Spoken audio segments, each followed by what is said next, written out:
This is Dolynny TV, ladies and gentlemen. Good evening to you. The Oilers, the Flames, the Battle of Alberta to close out the pre-Christmas schedule for both clubs as we go into full World Juniors mode here in just a matter of a few days. The Oilers, well, what do we know? Surging in the month of December and having a good time doing it, scoring a ton of goals, as well. Starting to get the defense, starting to get the goaltending going little by little. I know maybe the 900 save percentage that everybody wants isn't there.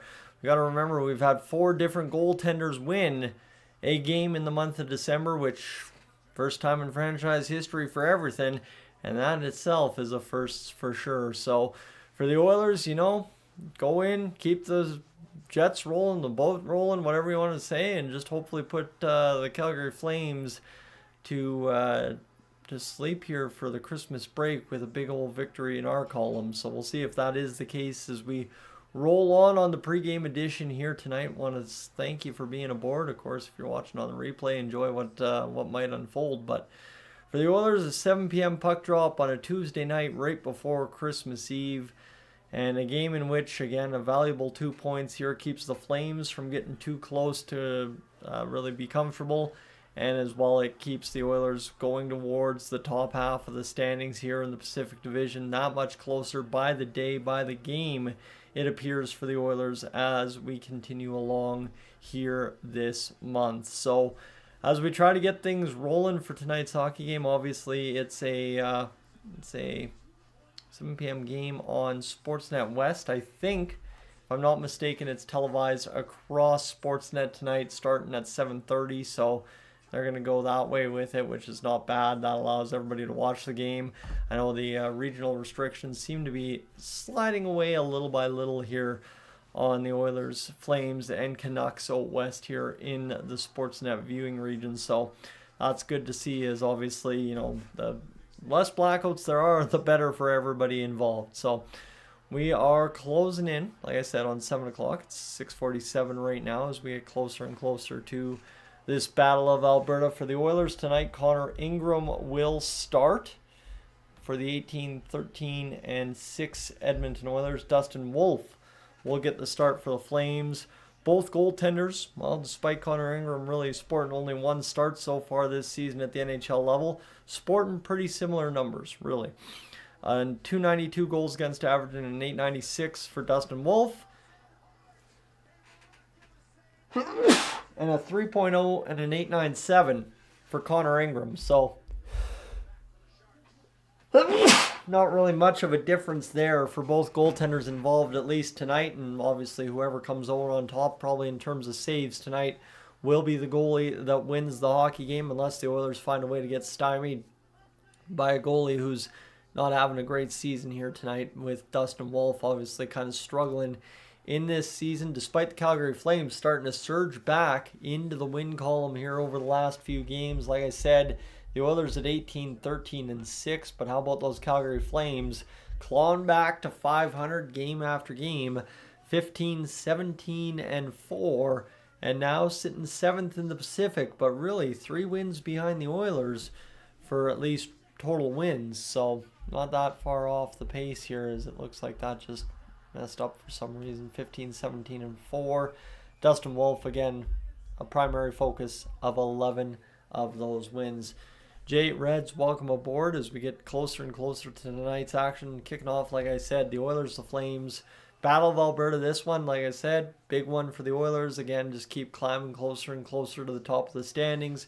Keep climbing and trying to get things, just in a positive manner if you're the Edmonton Oilers towards what could be a big second half to the year. Hopefully at this point of the year, the Oilers are getting healthier. They kind of carried on the injury concerns from the end of last year towards this year, and now if the Oilers can keep it together here the rest of the year and through the playoffs, things could be really quite special here as things line up towards the trade deadline, the Olympic break, and obviously the playoffs getting underway in April. So stay tuned, see what happens. Long way away from that yet, but the Oilers obviously have to just keep piling up wins, and that's exactly where tonight comes in handy for the Oilers. Is if you keep piling up wins, especially in games against opponents that you need to beat, And that's where I think there's a lot of folks that have said over the past few weeks, while the Oilers aren't beating the top teams in the West, the Oilers aren't beating the top teams, whatever the excuse might be, at least the Oilers are beating the bottom feeders. I mean, hey, if you don't beat the bottom feeders and you don't beat the top teams, you end up like Toronto. And at least we aren't Toronto right now. Like we started off the season somewhat similarly with them, and things have since ceased to be exactly the same between both clubs. So that's a huge change there for the Oilers as the season carried on. And now you just got to hope that the Oilers can continue rolling along here this season by obviously keeping the wins coming, keeping the health going, and as well just keeping the positive scoring happening for this team, because the Oilers started the season weren't scoring a ton of goals. Now all of a sudden they're starting to feel it, right? If you look at the goal column here tonight, they're dead even in goals against and goals for. But the nice part there is the goals against has come from 3.5 or wherever it was 2 weeks ago down to 3.38. The goals for per game have climbed up to 3.38. The Flames below 3 in both categories. And for the Oilers, the special teams have been doing pretty good. I mean, power plays top, if not top of the league, every single night for the past 3 or 4 nights, it seems. And then as well, you got a 77.6 penalty kill percentage without Jake Wallman on the ice night in, night out over the past month or whatever. So that's good news for our Edmonton Oilers, as like I said, tonight's about building on that and continuing that in a positive trend. And against the Calgary Flames, there's no better opponent to be doing that in a game in which obviously you need a result. And man, a bad result here does not do us any favors with changing the conversation around this team. So obviously we'll see what happens. That's the tough part about this. You got to still remain to see what happens. Is like Connor McDavid leading the Edmonton Oilers with 62 points, leading the NHL every other game with points. He's got double of what the Calgary Flames leading scorer Nazem Kadri has at 31. Connor McDavid 23 goals, more than double what Matt Coronado, the leading goal scorer of the Calgary Flames, has. And then assists, well, for Connor, 39 to 23 against Kadri. So actually a little bit closer there than you would expect in the wins. Dead even between Stuart Skinner and Dustin Wolf. Stuart Skinner will remain there for the foreseeable future here, at least for the Oilers until probably past January, if not into February sometime, just simply because of obviously winning all those games despite the Oilers really not winning a ton out of the gate. So that's where we sit, friends. Hello and welcome aboard as we're getting closer and closer to 7 o'clock now. 6:53, just like that. Man, I love when there's actually enough to talk about when it comes to a game against the Flames and stuff. So Connor Ingram starts the hockey game tonight for the Edmonton Oilers. His second straight start. Of course, allowing Calvin Pickard more time to kind of maybe figure it out a little bit there, as Pickard's been having a hard season so far. And obviously Ingram coming up with a big victory in his first game as an Edmonton Oiler, and with decent enough numbers, 3.0 goals against average and an 897 save percentage. That will at least do the job. I know, like I said, finding an Edmonton Oilers goaltender that's going to average above 900 this year, that might be a tough challenge, but it looks like Tristan Jarry might be up to that challenge. But the big thing is with the new guys coming in Ingram and Jarry over the last little bit, what's different for the Oilers, at least here over the last few weeks, is they are finding ways to win games with below 900 save percentages. That's been the stat that's floated a long time out there for the Oilers about how exactly do they win games, and kind of one of those situations where now if the Oilers want to win games, no matter what the goaltending's doing, that is excellent. The way I kind of liken that for somebody today is, for the Oilers, right? Stuart Skinner gives up the first, say, 3 goals of the game. Chances of winning that game are few and far between. But if you just overall give up 3 goals in the game, your chances of winning the game are much better. So, that's where maybe the difference with Ingram and Jarry will be for the Oilers, and maybe the difference in terms of winning and losing will also be for the Edmonton Oilers as this season carries on. So, friends, welcome aboard. Glad to have you hanging out here on the live stream tonight. I can already feel my eyes are kind of going buggy, so we'll have to worry about finding the glasses here shortly. But if the Oilers can come up with a result, I think that's all that matters here tonight. A big win in the column would be absolutely massive for us, and I think the better off and the quicker we get that, similar to that Vegas game. I know it kind of got hairy towards the end, but again, if you don't build up a 4-0 lead like you did against Vegas, you probably don't win that game straight out. So for the Oilers, again, just get to the goal scoring quick, early, and often. And if you do it, obviously that'll put us nice and easy to bed tonight and give us a lot to cheer for going into the Christmas break. That wouldn't be bad. As well, I don't know if you can see there on the live stream, I guess maybe stand up a little bit. I've got the UFC Edmonton shirt on there. That was an absolute beauty of a time to be at Rogers Place for last fall. Well, I guess fall 2024, as it was a absolutely unreal just show, really. I mean, you watch UFC on TV, but trust me, it's even not much better in person. And with the rowdy old Edmonton, that's not a bad place to be for it either. So yeah, not bad. As we are closing in, now less than 5 minutes to 7 o'clock. So thanks for being aboard here tonight, friends. If you're just joining in, which seems like we're turnstiling some folks here early and often. Dustin Wolf, Connor Ingram, the starting goaltenders for both teams. Ingram coming in with a really good game in his debut. Again, exactly what I expected, right? Probably win you the hockey game, but outside of that, nothing too spectacular.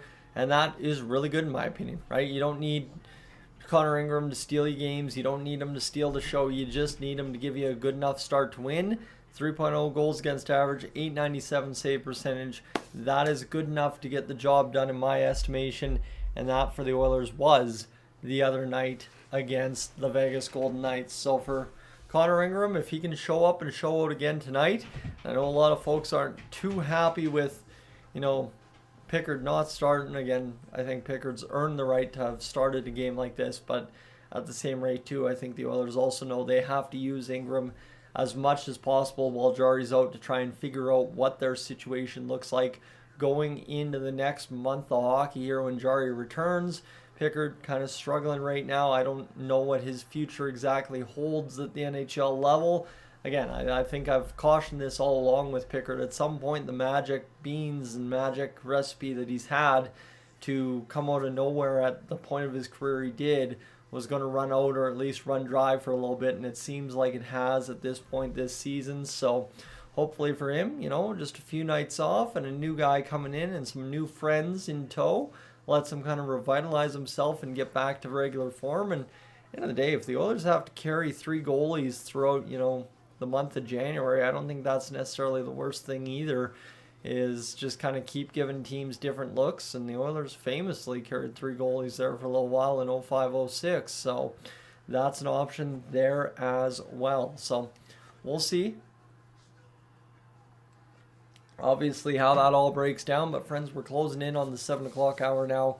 It is 6:58 on the clock, and we are just about there to get into tonight's action up and underway against the Calgary Flames. The Oilers, the Flames.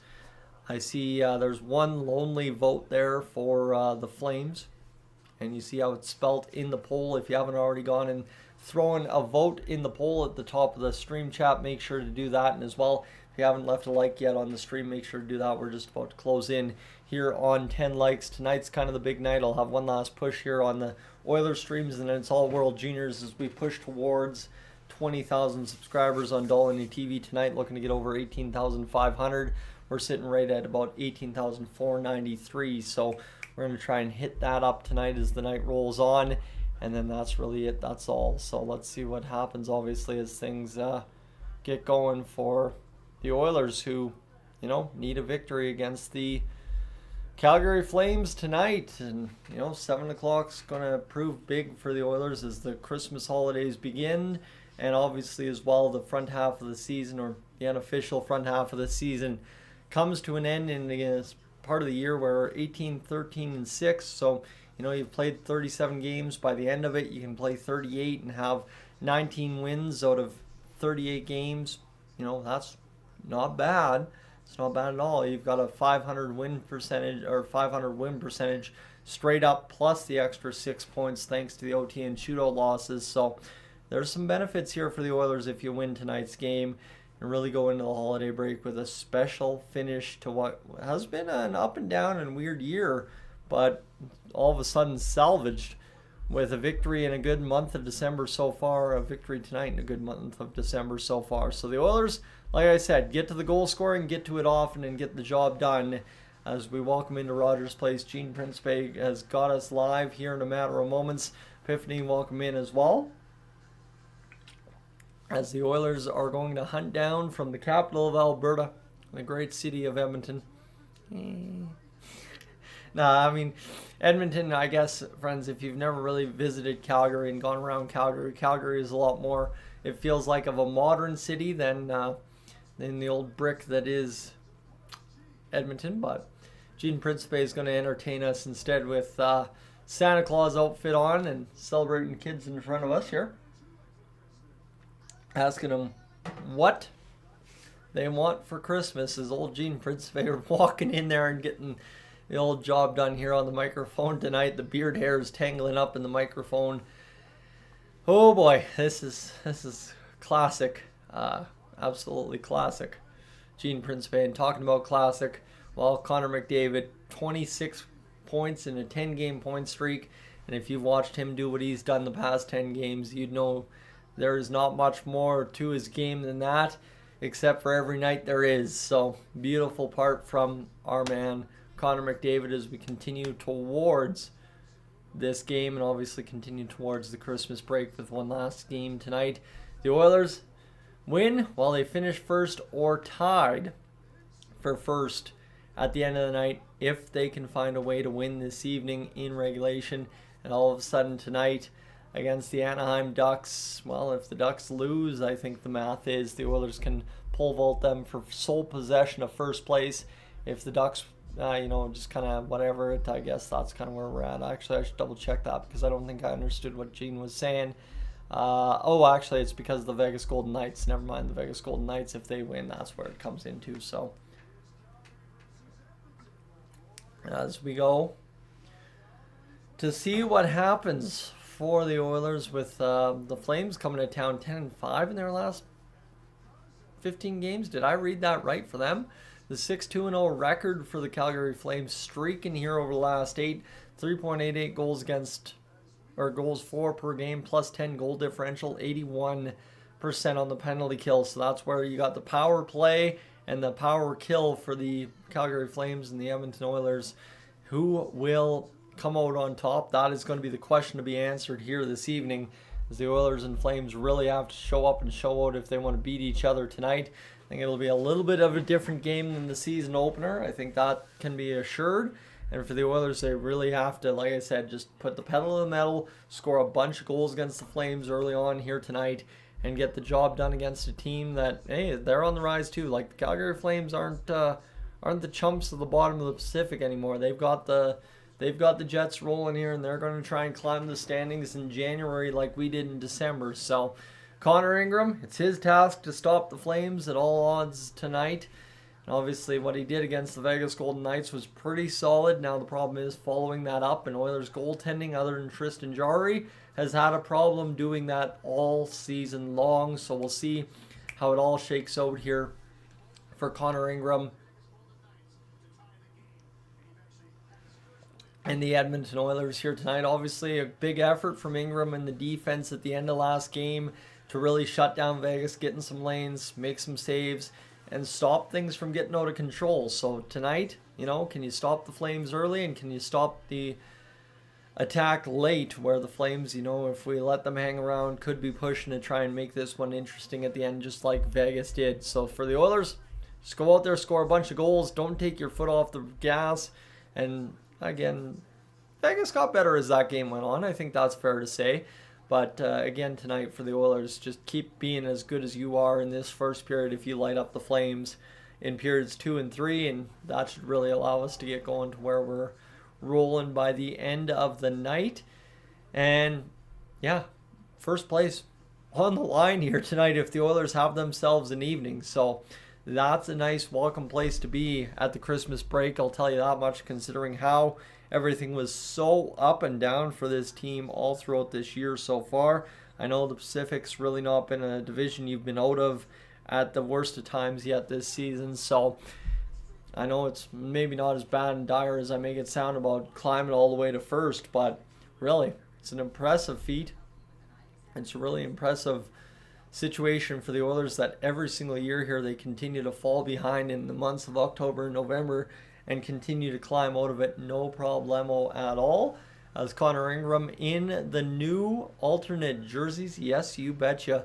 The Oilers are wearing the cream jerseys right up there behind you tonight, as it'll be a good night to be an Edmonton Oilers fan if we can come away with a victory, and obviously against the Flames, that is the task at hand. Flames fans, welcome aboard the live stream as well. I think really if you're asking, am I going to be taking shots at the Flames? Probably not. Maybe. Happens. But yeah, the Flames shot in the poll is about as far and as bad as it gets. So we got a one Anthem hockey game tonight. Big fan of that here on the channel, I'll tell you that much, as we get things going for what should be an exciting hockey game. First off, are we going to have Robert Clark come out and sing the anthem? Of course, probably could have checked social media. He probably would have let us know. But it sounds like by the crowd cheering, it'll be Robert Clark this evening as he gets out with the alternate jersey Mike flag on the mic for O Canada tonight. Of course, Robert Clark, our thoughts with him as he continues to battle. And for the Oilers, they're set to do battle against the Calgary Flames in a game in which 2 points on the line, a valuable 2 points in the Pacific Division. It's the difference between the Flames and Oilers gap narrowing, or the Oilers grabbing a hold of a piece of first place on a Tuesday night in late December, right before the World Juniors kick off on Boxing Day. Christmas Eve tomorrow, friends. I hope if you're working tomorrow, you have an easy half day, as that tends to be tradition. If you're out there working, either keeping the country safe or doing the pipelining or rigging, appreciate that as well. Of course, my friends in the trades, hey, you know what? Make sure people are warm, make sure things are taken care of, and I appreciate that all the same, just as the first two. So we'll see how this one shakes out tonight, and hopefully everybody gets off to bed early enough. No shootout, no overtime needed, a regulation win, and the Oilers find themselves tied for first place, or at least alone in first place by the end of the night, as the anthem now comes to an end. Robert Clark sings the final notes, and the Edmonton Oilers, the Calgary Flames, about to be underway here on the channel this evening. Is appreciate you hanging out on the pregame portion, friends. It's been a long day already, obviously a day of work here before the Christmas break, and now with 10.5 hours watched on the stream on the pregame edition. Appreciate you hanging out. Dustin Wolf gets the start for the Calgary Flames. He will be the guy that tries to slow down Connor McDavid tonight. .292, .896 save percentage in the crease for the Calgary Flames this season. Connor Ingram for the Edmonton Oilers, 1-0, 3.00 goals against average, and a .903 save percentage. Well, shall we do this, friends? Andrew Mangiapane and the Edmonton Oilers third line lines up at center ice to get the job going here tonight. So we'll see how this shakes out. Connor McDavid will be jumping over the bench almost immediately. One would figure Matt Savoy, Adam Henrique join Andrew Mangiapane on the Oilers' third line this evening. Give me a second here. My apologies. As here we go, the Oilers are 3-0 in their alternates, and they win the opening face-off of the game. Emerson with the puck. He'll fire it down into Flames territory. Wraps around in behind the net. Weegar gives it a jolt along the boards out to the far blue line. Flames able to exit out to center ice, and picking it up is the new guy, Spencer Stastny for the Edmonton Oilers. Ripped forward off the tape of Matt Savoy, played off the blade of Mr. Dustin Wolf back to the blue line. Savoy got a piece of it, and a jolt towards the net there as Henry can't jam it in on net, and now another chance there for Savoy. He's denied by a Flame stick, and Zari skates it out of the scramble in front of Wolf, lifts it down into Oilers territory. Both teams go off for line changes. Bouchard with the puck in behind Ingram. He'll start out on the left-hand side of Ingram. It deflects off a Flame stick into Sharon Govich inside his own zone as the Flames go across the ice inside Flames territory. jolted up there along the Oilers bench, and now Sharangovich down the right wing. The shot turned aside by Connor Ingram and picked up now by Zach Hyman. He'll back it now to Bouchard through the neutral zone, gotten onto the stick of McDavid, over to Ekholm. Ekholm's going to hesitate, fire a shot up off the clavicle of Dustin Wolf, and now the Flames played along. Sharangovich again skating it out. Farabee will just fire it down into the far side corner in the Oilers zone. Bouchard picking up the puck inside his own zone on the near side boards. He'll pivot back against Huberdeau, and then a couple quick passes gets the Oilers out to center ice across the Flames blue line. Podkolzin and Roslovic couldn't continue forward, and the Flames turn back and will fire it back behind Ingram once more. Regula, backhand off the end wall, escapes Podkolzin. Back to the blue line it goes, and the Oilers are able to come away with it. And here's Draisaitl with a partial break, trying to pull the Connor McDavid down the right wing. Back to the blue line. Denied there by the Calgary Flames defense, and now a 2-on-1 as a diving play by Podkolzin breaks up, and the defense from the Oilers able to support and stop what would have been a hazardous, disastrous play for the Oilers following that sequence from Draisaitl as the Flames gun up down the left wing. They're going to fire around the end wall. The Oilers quickly swallow that up. Regula, a pivot moves, able to load up Frederick. Frederick bats it out of the zone, and the Flames forced to recoup in center ice territory as they'll fire down to Ingram. Regula along the boards, tipped out of the zone there. The Flames, again, just quickly swallow the puck up as soon as it's loose. Past the Oilers' blue line, Max Jones throws a hit along the wall. Good to see him again in the lineup here for the Oilers as he continues to be an NHL presence. With the injury issues the Oilers are tackling right now is pushing forward. Janmark trying to get in on Kevin Pahal, as that's going to be Anderson to the far side. He'll lift out into the neutral zone. Emerson will be the guy to come down with it right in front of Connor Ingram. A pivot move in front that secures the puck away from danger, and the Oilers will flip into the far side corner. Anderson chasing after it there. Savoy double checks things, and it will be an icing call against the Oilers somehow, some way there. Late delayed whistle and 16:56 to go there in this first period. A shot towards the net as Henrique jammed it in on net. I think Mangiapane got another redirect, and then Henrique just couldn't jam it home for the Edmonton Oilers as a play through the middle of the ice. And what a nice nifty break up there by Podkolzin earlier on that chance. The 2-on-1 for the Flames, followed up by Nurse. Shot blocked in front for the Oilers against the Flames here. 16:48 to go in this first period of play. 2 shots on goal for the Oilers, 1 for the Flames so far, as Farabee will get it to the center of the ice for Hanley. Hanley back to Farabee down the left wing. The shot ripped up over top of Ingram to the far side. Picking it up is McDavid, loading up now Bouchard with a jump in his step across the Flames line. Here's McDavid, the shot on Wolf, trying to sneak it short side, ends up in the chest of Wolf, and we'll have a stoppage and play on the Oilers' third shot of the night as they continue to rock and roll here this evening against the Flames. As Oilers so far, I mean, not the worst of happenings in tonight's game, as this is a replay there. The Henrique block in front as he was shaken up on that block immediately to the bench. So we'll see what happens with Mr. Adam Henrique as the game wears on. Connor McDavid to take the face off, as it'll be Backlund kicked out. So Connor Zary will come in, and that's a big time change in the probabilities, I'm sure, on this face off, as McDavid's able to win it back. But we'll have a stoppage here as it looks like the linesman pointed there. So we're going to see 16:26 to go. We'll redo the face off again. Zary playing on a line with Backlund and Coleman. Flames talking about that one last night, about how Zary's been the benefit of those two veteran presence as this one comes back to the blue line. The Oilers quickly on their stick. Here's McDavid trying to sift it over to Hyman. Hyman's going to be stood up by the sturdy Blake Coleman.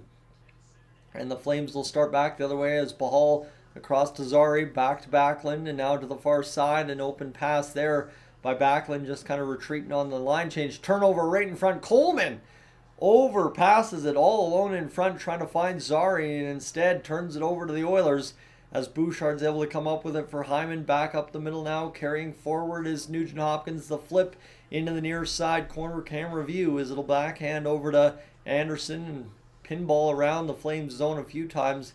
Nobody can come up with that puck for the Oilers or Flames. Near side corner all the way there. The Flames will now carry it forward as Huberdeau across now will be fired back by the Oilers along that wall. Roslovic across the line is poke checked, and now we've gone about 5 minutes here of just really back and forth hockey with no real results. As Podkolzin chasing along the wall, it'll be knocked down by Roslovic. Roslovic will turn it back for Podkolzin. He'll be swallowed up now. Who is that there? Kuznetsov for the Flames is able to get it out to Huberdeau. And now Frost across the line and picking it up again. Frost trying to backhand this one. He was denied. Forehand pass in front. And then the shot out of the corner turned aside by Connor Ingram. And the Flames and Oilers are away back the other way. A 2-on-2 developing. Podkolzin right down the middle trying to get through. Lomberg chasing him down just enough to do it. And Roslovic will turn it back now for Emerson. 14:36 to go here in this first period of play. 3-1. The shots on goal for the Oilers, and Emerson still with it in his own zone. He'll play it over to Spencer Stastny. The score remains 0-0 as Dustin Wolf backhands it off the end wall, and the Flames will try and start out again. A nice stand up there by Max Jones just inside the Flames' blue line. As this will be Stastny chasing behind the Oilers' net. Back around to the blue line far side. Weegar able to keep it onside. Now the Oilers again. See Weegar keep it onside one more time, but Emerson starts out. Emerson to Janmark. Across now for Frederick. The shot off the shoulder of Wolf, and that was a confident looking shot from one man, Trent Frederick, there after his scratch the other night against the Vegas Golden Knights. Back now, picking it up, the Flames inside Oilers territory. Ball, the shot fired, dribbled more or less towards the front of the net. That will not pay dividends for the Flames, who still are only officially credited with one shot. Pretty sure they got 4 shots for the Oilers now, as Bouchard drags in behind, and line changes are getting completed for the Oilers. Picking it up along the wall. McDavid will fight off 2 checks of the Flames, and he will start away up the gut and across the line. Here's Hyman with the puck. A shot off the pads of Wolf. He's kind of sifted it in there looking for a bounce as McDavid back to Bouchard. Rebound Nugent Hopkins. He scores! The Oilers take the early 1-0 lead on, I am saying, that is a set play from the Oilers in front.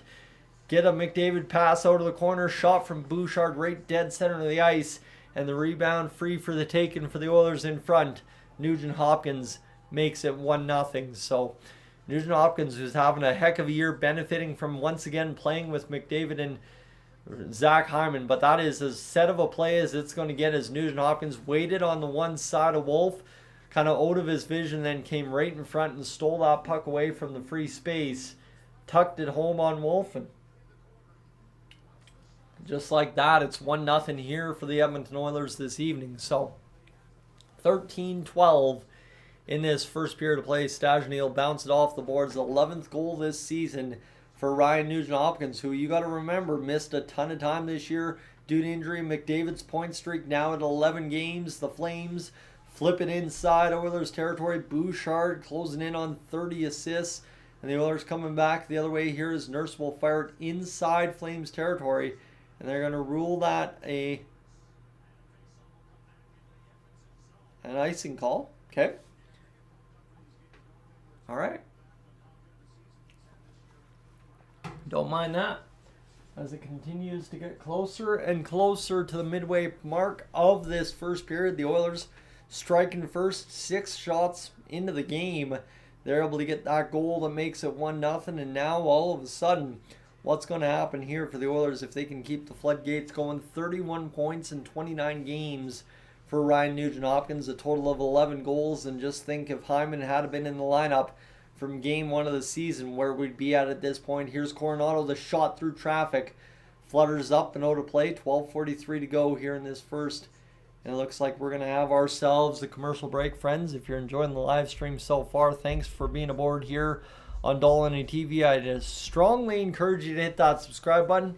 Again, if you're not able to find the Oilers versus Flames live stream, you'll want to stay here because you probably won't be able to find Team Canada's World Juniors live stream. So make sure to tune in for that here on Dolynny TV. Is same idea, play-by-play, as we go through the World Juniors. Team Canada looking for a gold medal here in 2026 in an Olympic year, by the way. So stay tuned and see what happens. But For the Oilers, you know what? Exactly how you wanted to start that first period. Scoring the first goal of the hockey game. Controlling things so far. And so far things look okay if you're the Oilers. And now really what are the turnover giveaways? 4-2 for the Flames. Like I said, usually on nights in which I stream, if the Oilers give away the puck less than the other opponent, they end up winning. That's kind of the case where, 2-0-1? Or 2-1-0, 3-0. I think it's 3-1-0 so far this season, live streaming the Oilers here on the channel in terms of Oilers victories. So, and we'll see how this goes. Mr. Doom, welcome in. Jane, welcome in as well. And we are looking to see how this first period shakes out now. The Oilers with goal from Nugent Hopkins, McDavid and Bouchard here in this first period. A big tally for Nuge, who desperately needs to keep scoring. Obviously, he's had himself a good year, and I'd love to see that continue for Mr. Ryan Nugent-Hopkins as he climbs up the all-time Oilers points leaderboards. Obviously, Connor McDavid and Leon Draisaitl doing that as well to a large extent here in Oilers uniforms as Mr. Ingram, Mr. Brent Ingram, that is Connor Ingram's father, as looks like he's retiring. Or retired, I don't know. Just a little post there about Mr. Ingram, who, taught Chris Knobloch back in the day is what the rumor is. So there's Chris Knobloch, actually a childhood photo of Chris Knobloch from Imperial, Saskatchewan. All hail Imperial, Saskatchewan, eh? 12:34 to go here in this first period of play. 6-2, the shots on goal for the Oilers. Back to action. The Flames fire it into the Oilers zone along that near side wall. It'll be a real test here for the Oilers tonight to see how much they can limit zone time for the Flames. And the Oilers have won 9 straight games, by the way, when scoring first. That's always a good sign there as well. Zekholm off the end wall. He will bat it over to the far side boards, looking for a free man. Instead, the Flames find it, and Bouchard comes up with it as he'll try and play this one out of the zone at last for the Oilers. Onto the tape of Draisaitl. Draisaitl down the right wing into the Flames end. He'll backhand right into the slot. Frost steals that one away, and here comes Blake Coleman. Dragging him down was Jack Roslovic, and surprised there's no penalty on that play. The Oilers crowd thankful there wasn't, and here now Stastny across to Podkolzin. Podkolzin up the wing. He'll try and get past Janmark for the Oilers. That didn't end up working out. Bahal up along the boards. He'll turn it over to Max Jones, and the Oilers' fourth line gets to work in the cream alternate jerseys once more as that's across the Flames line. Healthily onto the tape of Max Jones, who rips a shot, looking in front to hopefully find a wraparound. Jones wraps it off the pads of Wolf, and that one squirted out in front, and the Flames able to clear back across center ice, and then a little bit of juggle puck at the Oilers' blue line will result in an offside against Calgary with 11:11 to go in this first period of play. A 1-0 lead for the Edmonton Oilers over top of the Calgary Flames. As what a play here for Max Jones, driving it towards the net, and then the bounce there that allows him to come in and create a little bit of traffic in front. Trent Frederick with a big time check there as well. As yeah, maybe a comment there about Max Jones. Bahal in behind the net, 10:57 to go here in the first period as the Flames will fire up the ice, turned over to the Oilers here now in on attack. Connor McDavid, rebound to Nugent Hopkins, side of the net, just couldn't tuck it from behind the goal line. McDavid wired that shot, and Nuge got the better of the rebound again, just this time not finding the back end of the net. 10:35 to go as the icing call is whistled down, and the Oilers, they look good here in this first period, that's for sure. That's a heck of a set for Hyman, and then Nugent Hopkins curls it off the backhand, tries to tuck it forehand, just lost the bobble when the blade hit the, I think blade hit the blade of Wolf's skate. So we will have a face-off inside the Oilers zone. Frost wins it back down to leave. Coronado fires the shot towards, it's turned aside by Ingram. Another one fired wide this time. The Flames with a little bit of pressure here. A miscommunication between the puck and the player at the blue line for the Flames leads to the puck going in the corner, but still control nonetheless. And then Nugent Hopkins jams it out to center ice, and here now Kuznetsov will fire it in for the Flames. Around to the far side, Bouchard rims it back to the near side for, I think, Regula is the D-pairing, or a little bit in the blender here at this point, as I think that's just due to the icing call, as Hanley was able to help it on alongside Wolf, and now the Flames across center ice, chipping off of Bouchard. Picking it up is Roslovic across the line now. Podkolzin over to Draisaitl, but trying to get it back to, I think, Roslovic, who, would love to find the back of the net here. Back to the blue line. The shot pinballs, and the Oilers are able to come up with the puck again. As Zach home to Bouchard. Bouchard at the blue line. He'll see it shot off the legs of Lomberg, and then he just chips it off the official to leave it for Mr. Matthias Ekholm, and then Podkolzin kind of just fires it out across the ice and loses it there, and Ekholm doesn't do much better, and maybe a chance now for Mangiapane as he's wrapped up by Bahal, a hand around the neck, and still nothing there on the officials' calls. So interesting to see how the penalties are going in this one. Flames anyhow able to get the puck out of the zone. They'll flip up to the near side. Lomberg knocks it down across the Oilers' blue line. Lomberg rolls it off of the wall towards Connor Ingram, and then Klapka, the big old giant, comes in there against Stajny and Henrique and Ingram just to test the waters, see how the Oilers are feeling this evening in the Battle of Alberta. A pretty so far tame Battle of Alberta. So right now as it sits, Nugent Hopkins with the 11th goal of his season. Evan Bouchard, Connor McDavid, the assists in this hockey game on Ryan Nugent Hopkins' marker. And for the Oilers, 8 shots on net. The Flames, 3 shots on net. 7 hits for the Oilers, 6 for the Flames. Really, has there been a monumental hit tonight? Not really. And the Flames continue to lead the giveaway stat thus far. So we'll see how that shakes out as the night carries on. Of course, friends, right now, if you are new to the channel, I will encourage you to hit that subscribe button, simply because tonight is the night. We're trying to hit 18,500 subscribers here on Dolynny TV, and then it's the Mad Dash 1,500 during the course of the week and a half that is the World Juniors, to try and hit that 20,000. That would be absolutely unreal, and something that I've been working towards for a long while. So if you like the Oilers talk, and you're a big fan of World Juniors hockey, maybe a reason to get things going towards hitting that subscribe button. So there it is. As Tony, am I an Oilers fan or Flames fan? I'm an Oilers fan. I don't think there's any mistake about that. I don't think you see a Flames jersey in behind me. I know a lot more about the Flames because I do live in the Calgary area, so that's just kind of what it is. But yeah, for the Oilers tonight, a 1-0 lead, and obviously now you got to keep expanding on it like you did against Vegas. And we'll see what happens here as Jack and Al welcome in as well. As Nugent Hopkins, he was the beneficiary of a couple of plays there the other game for the Oilers against Vegas. So far the beneficiary of the one here tonight. And we'll see if he can continue rolling up a point streak of his own. Bahal through traffic. That one died right in front of Ingram, and Bahal with this one over to the far side. We'll get it going back behind the line for Emberson. Emberson over to the near side. Knocked down there. Bahal strongly on Savoy. All around behind the net.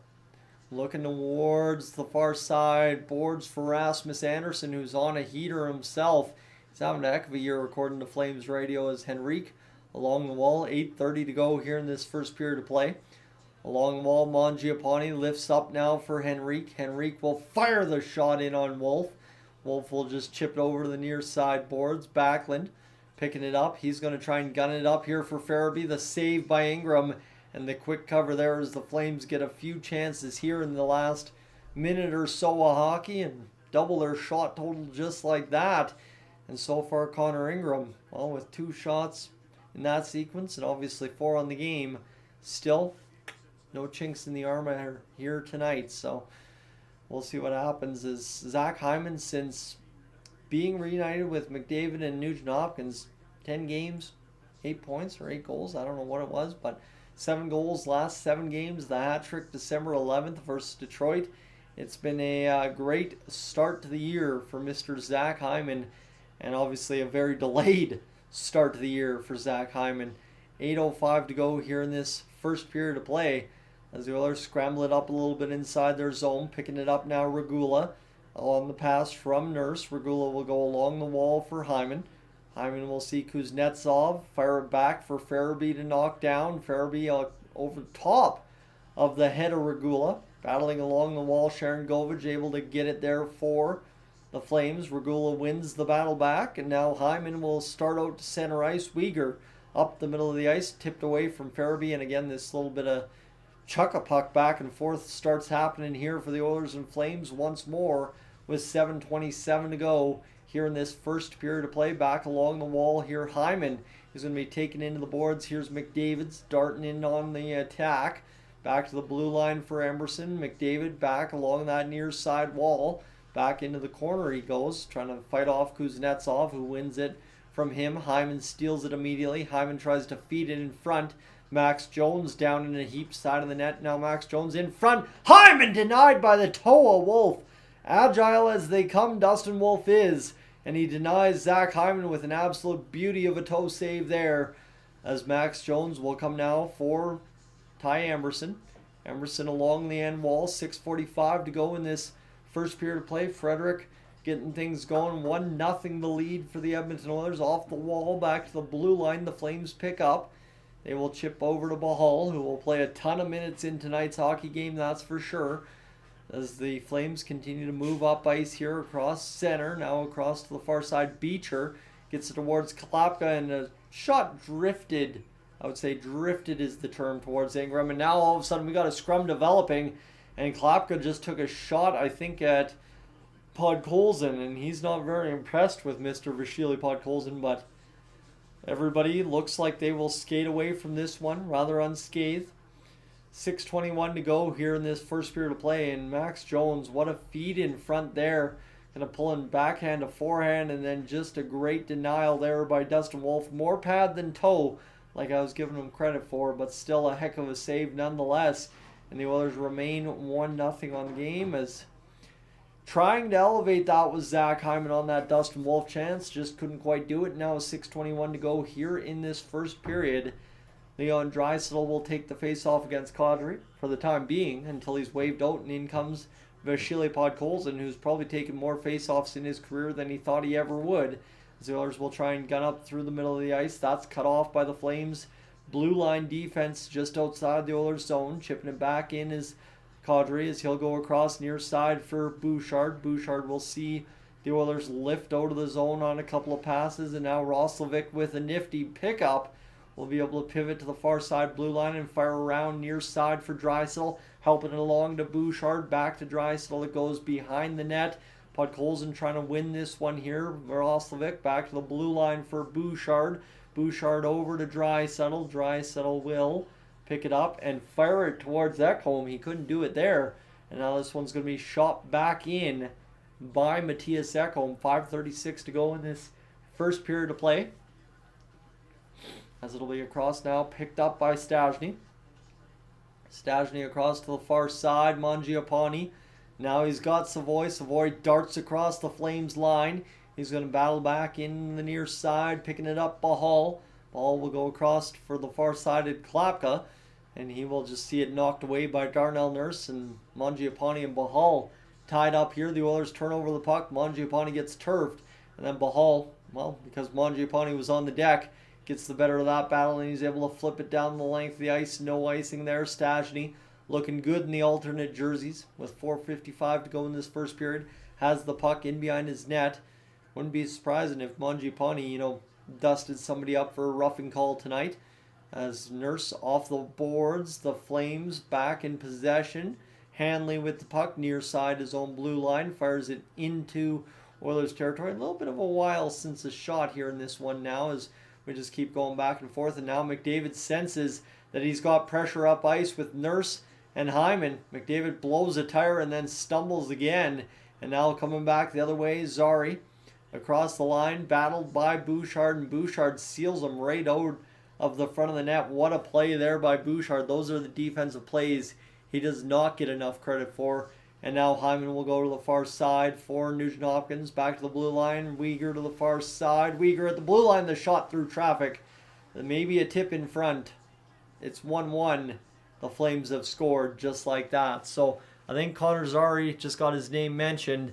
And the Oilers do good work in the corner, but unfortunately, it ends up in the back of the net. And Connor Ingram looking at the replay in-house here. 4:02 to go in this first period, and the Flames have drawn even. And what happened here? Zary in front. It goes off Darnell Nurse in front, of course. Here I am crediting Bouchard, but then it goes off of Nurse, as so often it used to, and probably to this day still does, but deflects past Connor Ingram. So no one's going to feel worse about that one than Nurse. And this is going to be picked up by the Flames off the draw following the goal. It's 1 apiece, as the Oilers will see Emerson get it back to the blue line. That's it, as the Flames turn it back for Coronado. Along the wall, picking it up here, Frost will backhand off of Frederick. Frederick's going to go down low, back now picked up by Jones. Jones loads up Frederick, who will just backhand past the Calgary defense, jumps past Brustowitz, and then gets along the end wall. And Jones helps it along. Frederick again continuing to struggle here game by game this season. And just, I mean, I think it's lingering effects from the injury last year, as you know, with Connor Brown a few seasons ago, how long it took him to get going. Third goal this season for Mackenzie Weegar, officially credited with it. 13 goal assists for Backlund. Roslovic in on net. Wolf, difficulty with that puck. Finally falls on it with 3:04 to go here in the first period of play. So Weegar, in a 1-1 game between the Flames and Oilers, has got us going here for what is now ain't no goalie perfect in this one. And friends, again, I will tell you, if you're new to the channel, consider hitting that subscribe button. Would love to have you aboard as a regular viewer on the channel. The live streams, kind of part of the package, but a lot of the times talking about the Oilers, talking about trades, talking about waivers, talking about signings, talking about all kinds of things here on the channel with regularity. As the Oilers, I mean, what do we know so far? I mean, 1-1, game's been good. I could use a nap, I think that's for sure. And yeah, just hopefully the Oilers can find a way to keep this rolling here tonight against the Flames. You know, yeah, sure, the Flames just scored, but now you just gotta shut it down, score another goal before the end of the period, and then really show up and show out in that second period of play. So see how that pans out for the Edmonton Oilers here tonight. But yeah, 70 votes so far on the live stream poll, and 80% of you are picking the Oilers over the Flames. So what I'll tell you is it's been a lot closer in recent memory. I think most opponent teams usually have 25 to 30% of the vote. Tonight, the Flames, even despite scoring a goal just now, only have 20%, so don't mind seeing that. And we'll see how this goes. As it was Michael Backlund with the assist on the Mackenzie Weegar goal. If you're an Oilers fan just tuning in, it's Ryan Nugent-Hopkins from Evan Bouchard and Connor McDavid a few moments ago that got us the 1-0 lead before the Flames ultimately tied off of the front end of Darnell Nurse past Connor Ingram.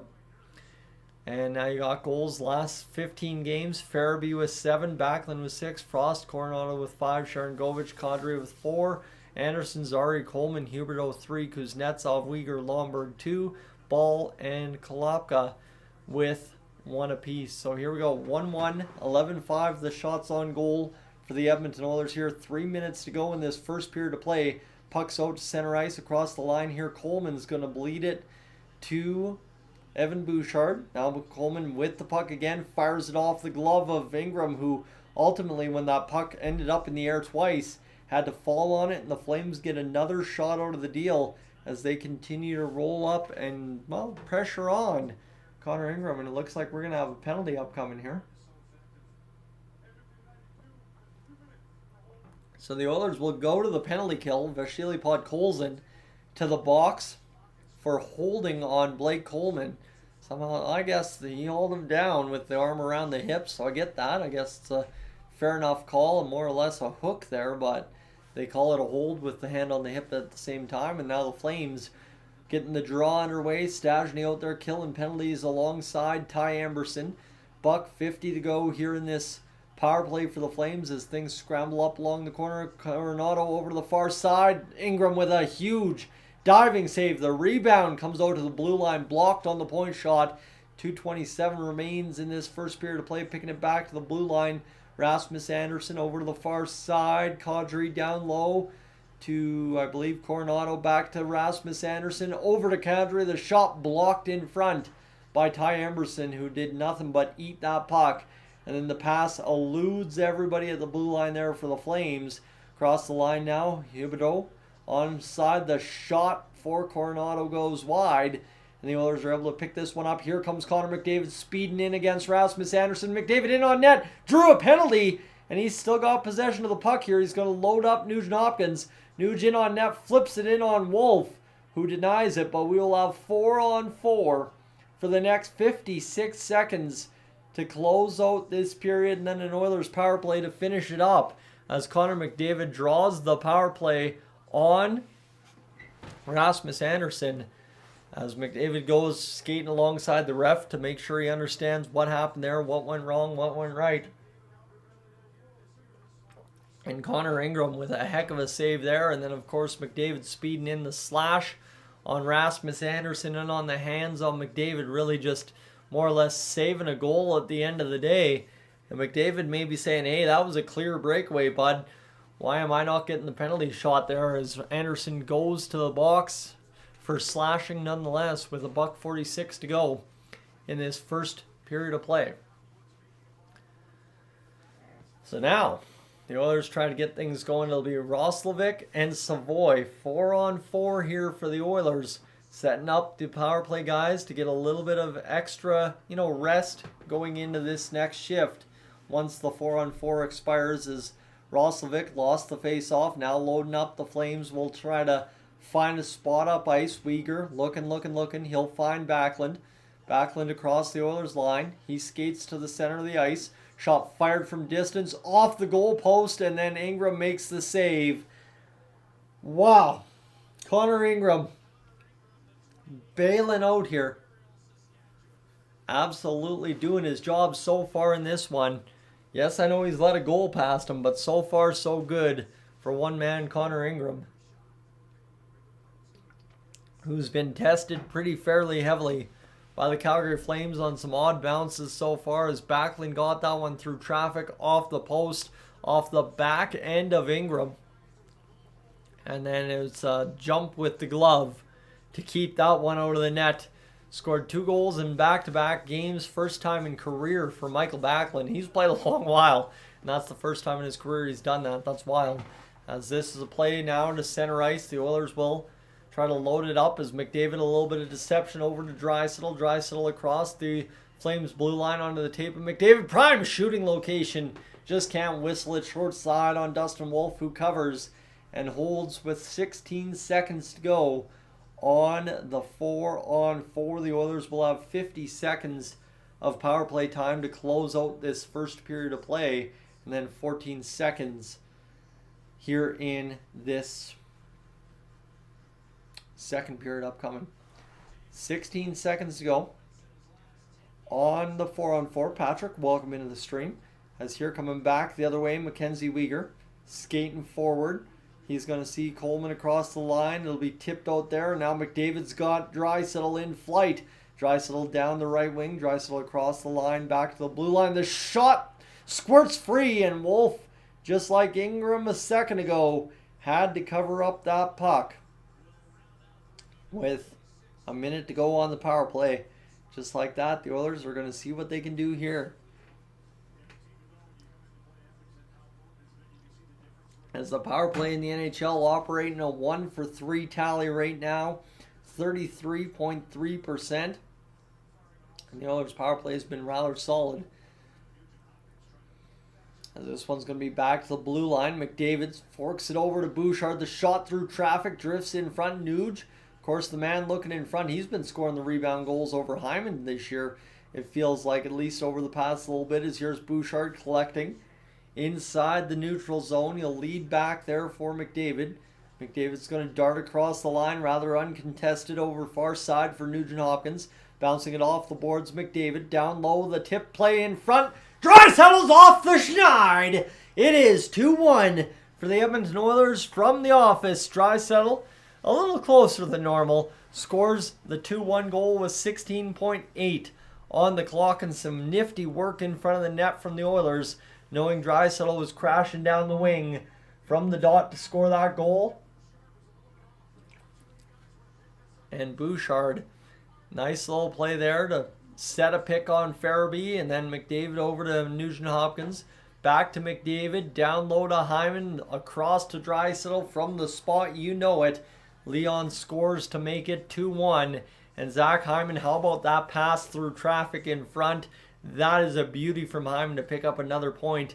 And of course, McDavid now up to 28 points in 11 games played. His 23rd assist of the season. Back to the blue line now.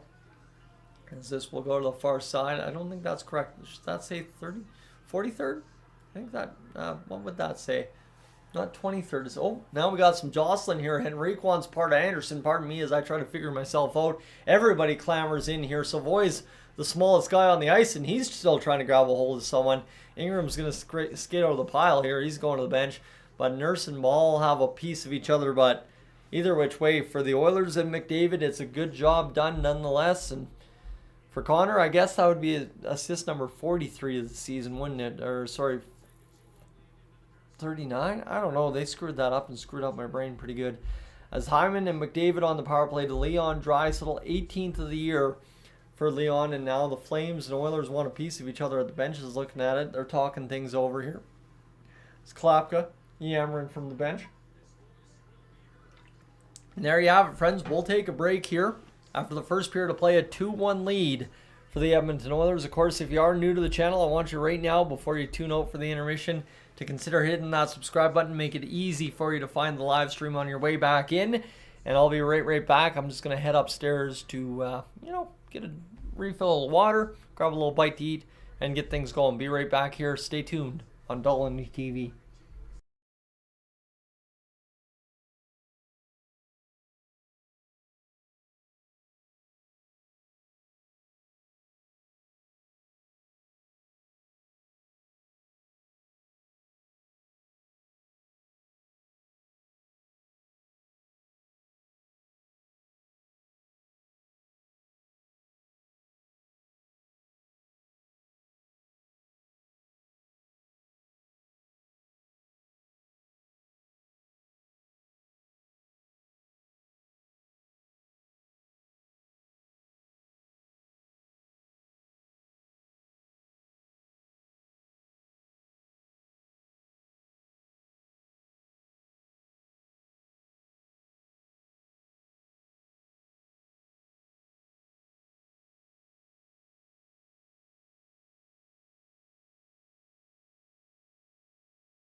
All right, well, the Oilers sitting up 2-1 on the Calgary Flames at the end of one.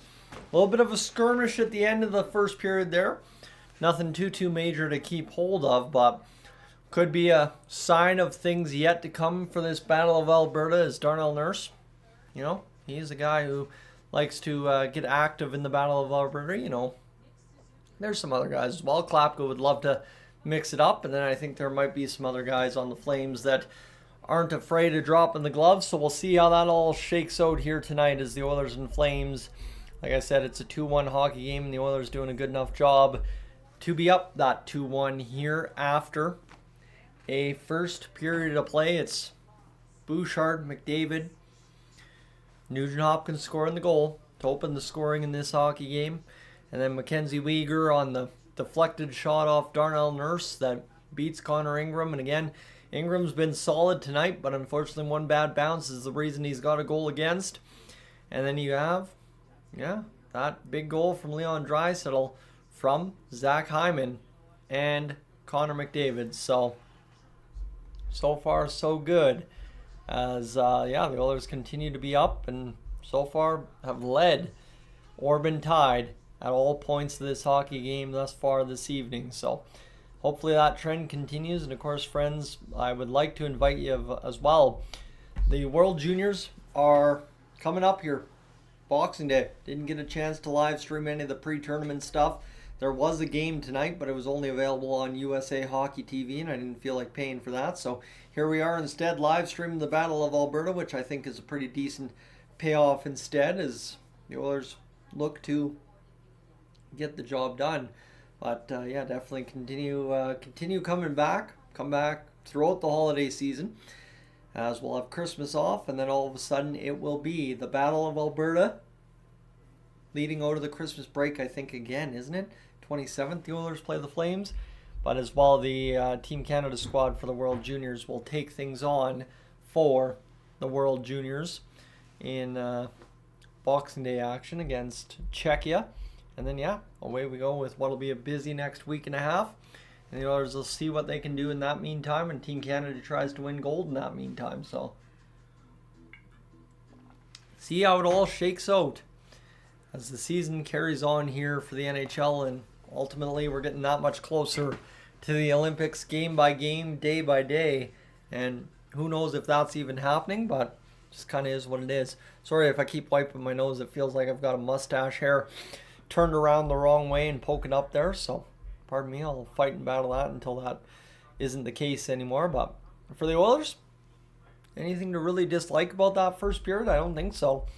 I think the old comments section was pretty tame about the Oilers and what they were doing in that first period. Not even a comment about Darnell Nurse having to go in off them. So I think that's a good sign that the Oilers are at least in a decent place. Now we just got to keep winning. Obviously, the highlights after one period of play, not much. Even Sportsnet really only has the goals as the highlights after one period. No hits, no saves, no nothing. Connor Ingram with a nice little highlight reel save midway through that period. And obviously, the Oilers striking on the power play. So, they're going to keep that 1-for-3 mentality going here tonight as far as the game goes. One would at least assume. And we'll take again another check of the poll here that's got the Oilers winning this game as an 80% favorite over the Flames at 20% on 85 votes. There you have it. That's what you need to know as we carry on this intermission edition. And now we'll have Gene Principe come back to our television sets and tell us all about the Oilers' fundraising efforts here on the 50-50 as per tradition in the intermissions. And right now, just kind of seeing where we're sitting. We're sitting all right here, and we're going to have, again, Gene Principe dressed as Santa Claus with the kids on the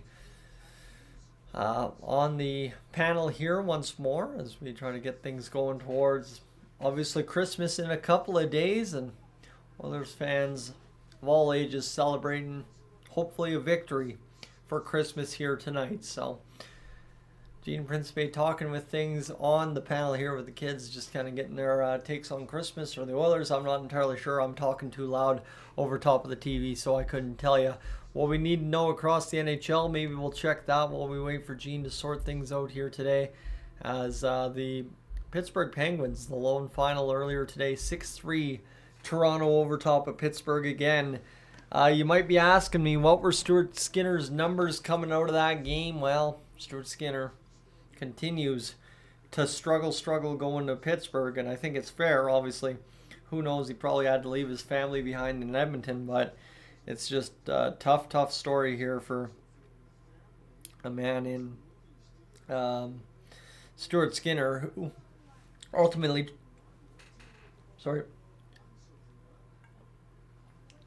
got traded because he wasn't doing the job in Edmonton, and now really struggling in Pittsburgh. An .862 save percentage tonight with 4 goals against Stuart Skinner. So an .862 save percentage once again tonight. Skinner, I've said this a few times, and Gio might agree with me. I think Trevor's usually in agreement that Skinner's going to find himself in the AHL sooner or later here, given the way he is going for the Pittsburgh Penguins. Obviously, the Oilers set that tone early and often for him, but that's kind of where it's at. Gio, we'll have to hop on, see if the boys are hopping on Shell tonight and see what we can do there. But yeah, so it's kind of where we're at. Freezing my butt off down here, obviously, as well, trying to stay awake. Been a long day getting. I don't know how Gio does it getting to work for 7, but it's been a tough day so far. Trying to just battle through, starting early and getting home and waiting for this hockey game to get underway. I think it was a lot more lively when there was a Team Canada game to live stream, until we found out that was not the case here today on TSN. So, friends, we're closing in on the second period of play. There's about 6.5 minutes to go until we get things going. And obviously for the Oilers, as much as we'd love to see things get going, Flames still within a goal. That's kind of where we find ourselves. The Oilers had a really good period. The Flames bite one off of Darnell Nurse, find themselves within a goal, and it's all about how the Oilers start the game here from here on out in this second period, as we've got some Oilers goodie bags here for the kids on the panel from Ice District Authentics, and that's an exciting moment here. Obviously, that's what it's all about at the end of the day. And we see here a game. What do we got? A game time hooded blanket. An Oilers hooded blanket. Okay, didn't know that they had those at the team store, but Ice District Authentics has everything at the store, so that's interesting to see. And now we're going to see Jack Michaels tweeting out about, what do we know? Jack Michaels tweeting out about Connor McDavid, who has 2 points or more in 350 of his 750 career games. And then Patrick's dropping in some stats here as well. I actually just dropped this one in just now. Draisaitl's 417th goal, tying him with Glenn Anderson for third on the all-time Oiler list, behind only Gretzky and Curry. So just hold on a minute here, Patrick. What I'll tell you is that likely means Leon Draisaitl is going to score once again tonight. Oilers, Leon Draisaitl, Connor McDavid don't usually like being tied with the old boys. They like, if they tie him in the game, they like going out there and getting that next one to get past him same game. So I assume that's exactly what Leo will do tonight. And we'll see how that shakes out as we carry on against the Calgary Flames this evening. So friends, thanks for being aboard here tonight on the Dolynny TV live stream. Appreciate you hanging out as per usual. We're up for the second period here in a matter of moments, and we'll see if that shakes out to get us another big goal scoring period here out of the Edmonton Oilers. So right now, obviously, again, if you are new to the channel, would love to have you hit that subscribe button here on the channel. Just simply put, trying to close in on 18,500 tonight. That leaves, a couple of days until Boxing Day, and then it's the Mad Dash. 1,500 is the goal during the World Juniors to try and crush off 20,000. And that's where we're at. Brian, welcome in. I know you've been asking for the streams. Tonight was definitely on the docket. It was supposed to be Team Canada before the Oilers this evening, but unfortunately the U.S., because of the pre-tournament rules, got to dictate how the game was broadcast for Canada versus Denmark tonight, so it's live available on USA Hockey TV. Game's probably over anyway, so it doesn't really matter. And that's all it really comes down to. So that's where we find ourselves as we carry on here tonight against the Calgary Flames. Looking forward to getting this going as Gio's going for Matt Coronado to score next. Again, I don't have any problems with Matt Coronado. I think, you know what, the young core of the Flames that's going to be the core over the next 3 or 4 years, I think looks really good. I'm excited. I'm really excited for the Flames simply because a good Flames team and a good Oilers team, we all saw it in 2022. Oh boy, that makes for a lot of fun.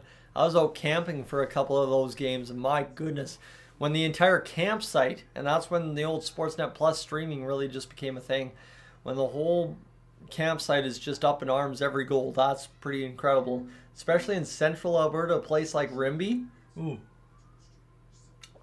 Fire me up. As we wait to get back to action here against the Flames now, and obviously closing in on what should be a very good second period of play between the Flames and Oilers, at least one would hope. Back to Rogers Place, 2-1. The Oilers lead the Flames. We're going to have Bob and Craig McTavish alongside Gene Principe. Of course, the Oilers will get on the ice and we'll get this all going as the Oilers walk down the tunnel. Craig McTavish looking as good as ever. And Bob Stauffer always looking good. As we get closer and closer to the second period getting back underway. Unfortunately, I'm talking over what Gene's saying. But Craig McTavish obviously loves talking about these Edmonton Oilers now that his coaching career looks to be fully done. And Connor McDavid doing the Connor McDavid things here for the Oilers. Obviously, he's the reason the Oilers did score on that power play, not only via an assist, but ultimately drawing the power play itself against Rasmus Andersson of the Calgary Flames. And then asking, why didn't I get a penalty shot there? That should be the definition of a penalty shot, no? But it wasn't. And the Oilers head to the box. And I have to tell you, friends, maybe I'll knock this down a second as we try to get things going here towards this second period. For those of you that don't know, the old Nugent Hopkins jersey here, in case nobody's seen the full cream on the wall here on Dolynny TV. It's a Nuge jersey with tags still on. And of course the A on there for Mr. Nugent Hopkins, which is really exciting. I always said one day I'd have a Nugent Hopkins jersey up on the wall, and well, now I do. That is the case. As Calvin Pickard on the bench for the Edmonton Oilers to start this second period of play. As you see there, that Nugent Hopkins jersey back on the replay looking great. Jalen, welcome aboard. As we are getting closer and closer to this second period, Calvin Pickard looking excited, just happy to be there. And Ingram ready to rock and roll for this second period, and I think it's a very good way to put it here. It's a lot more about Connor Ingram than it is Calvin Pickard as to why Pickard's not starting this game. Like I said right from the start of tonight's hockey game, Pickard, he's a tested true commodity for the Oilers at this point. The problem is Ingram, you have to see what you have, and you have to make some determinations on where the goaltending's going from here. So it's kind of the question now is the Flames start the game's second period by winning the face-off and flipping into Oilers territory. Battle ensues near side corner. Emberson skates away with it from the far side boards over to Stastny. Stastny up along the wall will be cut off there by the Flames, and then Stastny skates it down the left wing. He's going to come in on net, fire it off the side of the net. Rebound comes in front. The Oilers couldn't jam it home, but Spencer Stastny, man, every single game there is more and more to like out of this guy and what he brings to the Edmonton Oilers defense. Mobile, kind of reminds me of the old school Brett Kulak before he came into this year. 19:16 to go here in this second period of play. Huberdeau across the line. He'll go back to the blue line. The blast from Anderson is blocked in front by Mangiapane. And coming back the other way is Leon Draisaitl down the right wing, skating towards the net. The backhand flip goes up over top off the glass behind Wolf. And coming back the other way, Coronado who will have this one skated back to Huberdeau. Huberdeau with the puck. He will exchange, and we will have a stoppage in play, and Coronado will go to the box. So, interesting. With 2-minute power play upcoming for the Edmonton Oilers, and already struck once. Well, let's see what happens here twice. As Mangiapane blocks that one off the shin. He looked like, did that hurt? Didn't that hurt? I'll take some contact and forget about it a minute. As he skates to the bench ultimately and says, yeah, the shin does hurt. And this one, Coronado hooks Roslovic, hauls him down. So we will have a penalty against Coronado and a power play for the Oilers. As Draisaitl draws in back to McDavid, over to Bouchard and over to Nugent-Hopkins. McDavid in the near side corner now with it. High point, Nugent-Hopkins. Center of the ice, high point, Bouchard. Nugent-Hopkins walking down on the wing. Right off the face-off dot against Wolf. The rebound off the pad to McDavid. Draisaitl and back to McDavid near side, Nugent-Hopkins. Bouchard, high point. Back to Nugent-Hopkins. Walks down the wing. The shot fired up over top of Wolf by Nugent-Hopkins. Collected by Draisaitl. Back to Bouchard. Bouchard, he's looking to maybe load up a blast. It feels like a few games since he scored. Here's Draisaitl. Back to Bouchard. Bouchard now skating around, back to the high point. He's going to wander over to Draisaitl. Draisaitl spins off to McDavid right in front. Draisaitl scores! McDavid back to Draisaitl, and I told you, Patrick, it wasn't going to take Draisaitl very long to pass Glenn Anderson on the all-time Oilers goal list. Bing, bang, boom. He's got his second of the night, and the Edmonton Oilers are up 3-1. On another point from Connor McDavid, who at this point might just once again find a way to get to 150 points the way he's rolling. As Draisaitl spin-a-rama pass down to McDavid, and then the return back to Draisaitl. What an absolute finish. Far blocker on Dustin Wolf. And the Oilers, well, they find themselves up 3-1. So here we go, 18:01 to go in the second period of play. 18-7 the shots on net for the Edmonton Oilers. Turned back by the Oilers at the face-off dot. The Flames had won it briefly. And now Kuznetsov will fire it up along the far side. Regula brings it back down inside Flames territory on the dump. And that will be an icing call. 17:47 to go in the second period. Man, the Oilers doing their thing. Looking good, as per usual. So it's been a good month of December, and they just need to keep that going from here. As Draisaitl talking over with Nugent-Hopkins and Hyman. All Nuge can do is laugh on the bench, as so often he does. And now here's Henrique to the right of Ingram. He'll draw into the face-off dot, one back. Regula will tap over to Darnell Nurse. Mangiapane off the end wall, right in front. The Flames had been able to get that one free, but it comes up off of somebody and out of the zone. Sharon Govich breaks his stick, trying to pass that puck across his blue line, really. And here's Nurse now with the puck. He'll skate to the left face-off dot inside the Oilers territory. Nurse coming up. He'll fire into Flames territory. Wolf out to cut it off.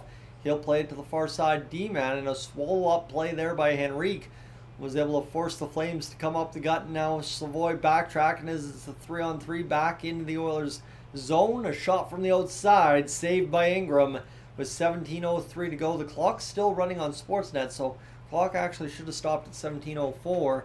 And now you've got an all-time top three goal scorers for the Edmonton Oilers. Wayne Gretzky, Yari Curry, and some guy named Leon Draisaitl. Excuse me, what? Either live long enough to live amongst the legends or become a legend yourself. And that's Leon now. There we go. Here we go.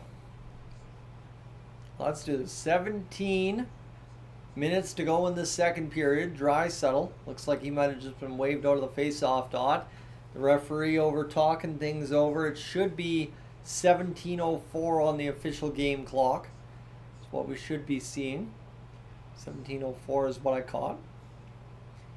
And now Draisaitl and Ekholm talk things over as they continue to mull options with the clock here inside Rogers Place.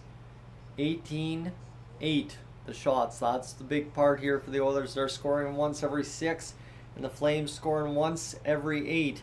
And they're going to actually bring it back to 17:05 on the clock here for the Oilers and Flames. 70th career multi-goal game for the one, the only Leon Draisaitl, who again, breaking news tonight, is a top 3 goal scorer all time in Oilers history. That seems absolutely insane to say when you know who tops those lists.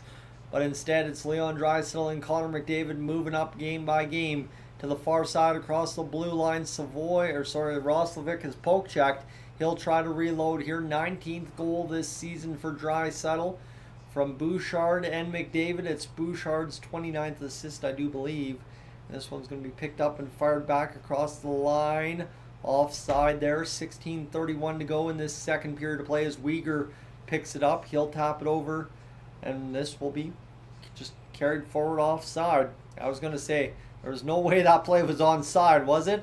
As the Flames kind of chopped that puck about twice across the line, and ultimately it'll be whistled down for a stoppage in play. Again, friends, if you're new to the channel, I heavily encourage you to consider hitting that subscribe button. Secondarily, for the World Juniors live streams coming Boxing Day here on Dolynny TV, but also for the fact that we've got a lot of hockey to cover here on Dolynny TV for the Oilers the rest of the way home, and I'm looking forward to doing it alongside you as we keep carrying on here. 16:24 to go in this second period of play, and ultimately see if the Oilers can get the job done against the Calgary Flames, as Ryan Lomberg and Max Jones Klapka and Max Jones talking things over. So interesting to see those two jawing at each other. And instead, off the face-off, Max Jones is going to get the better of Johnny Beecher. And it's going to tap out, and here comes Jones charging against Beecher.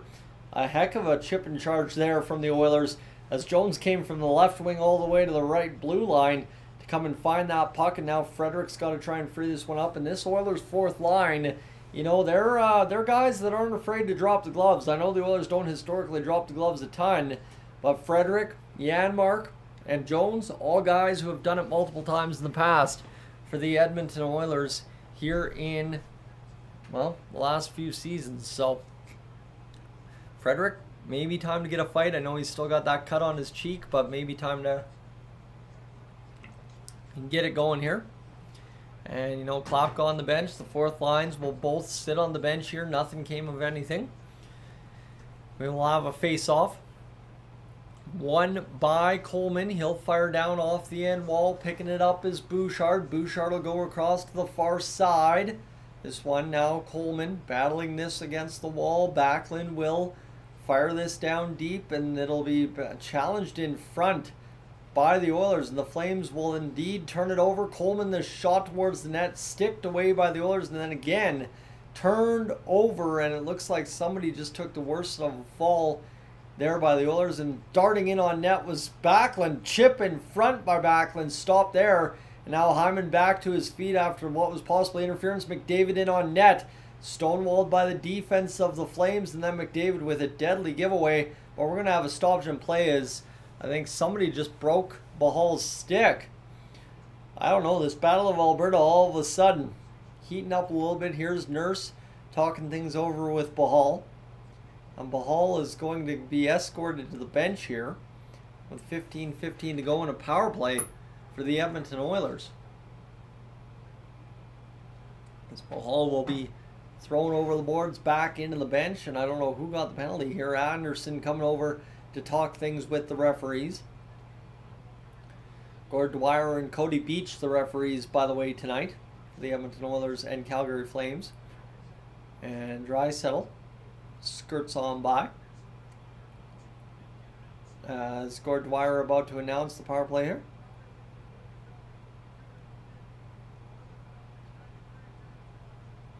So it's going to be 4-on-4. Nugent Hopkins gets the slashing call on Bahal.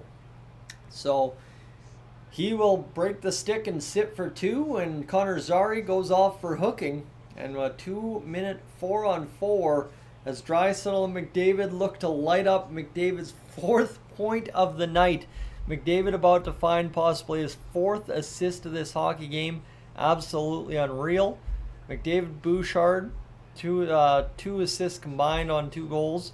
And then, of course, McDavid and Hyman on the first Leon Draisaitl tally. So, Connor Zary, still can't believe he went off for hooking. It is whatever it is. 2 minutes.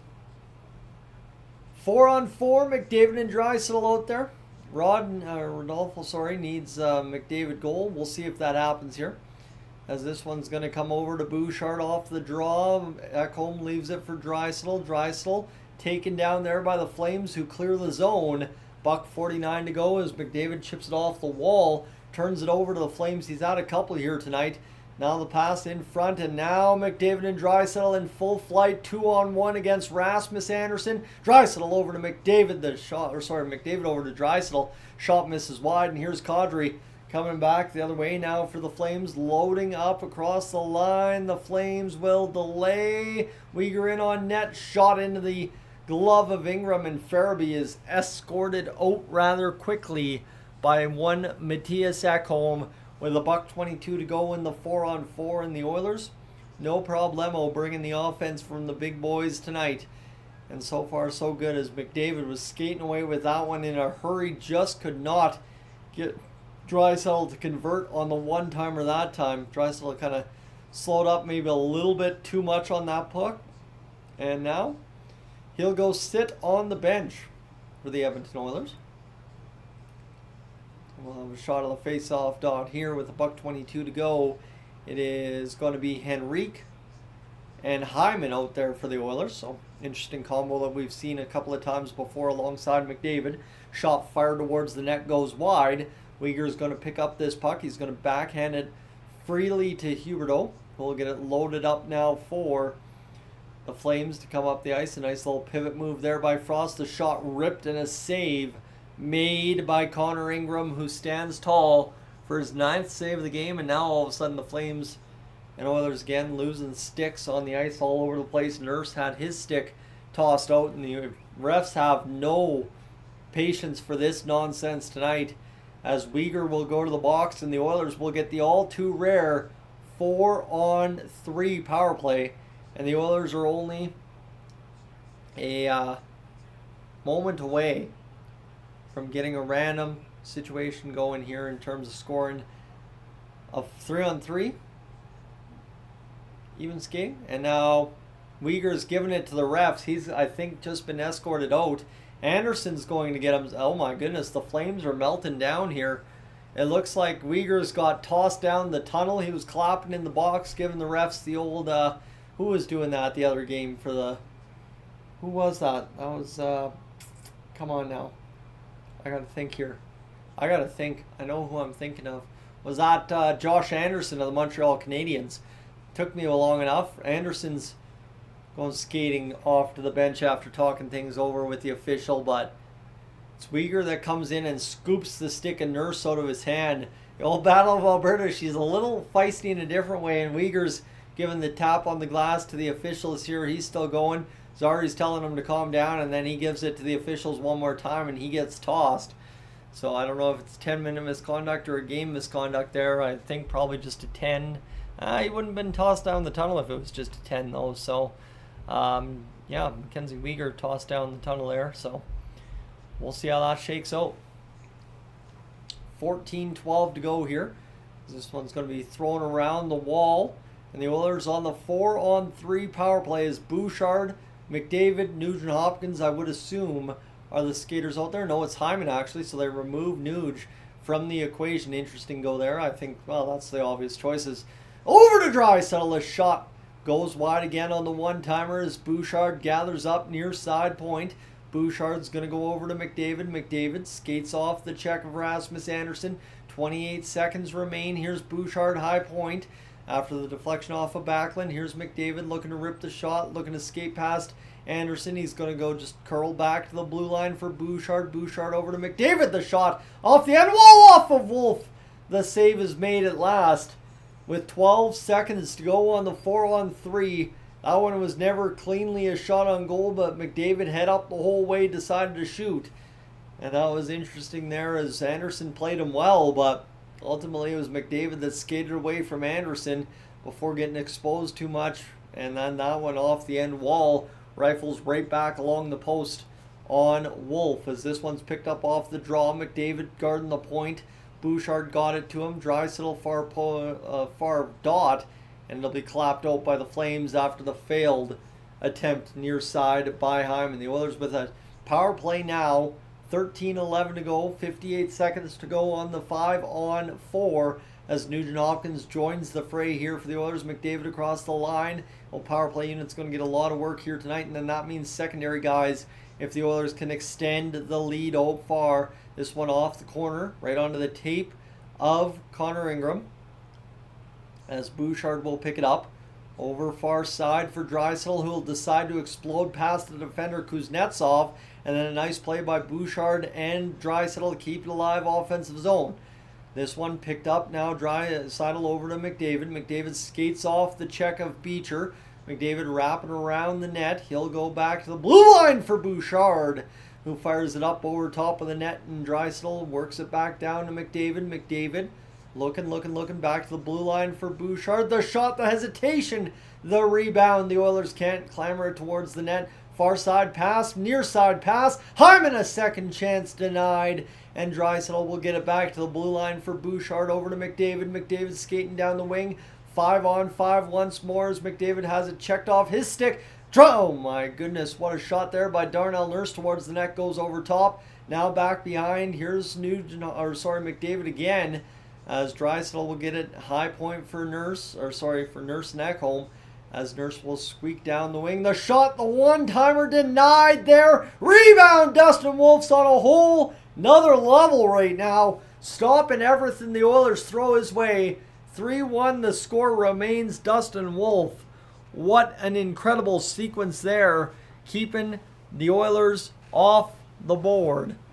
And look at that one there as that tap over to Hyman just could not beat Wolf, who, like I said earlier, is as agile as they come, denying Henrique on that one-timer from the Draisaitl spot.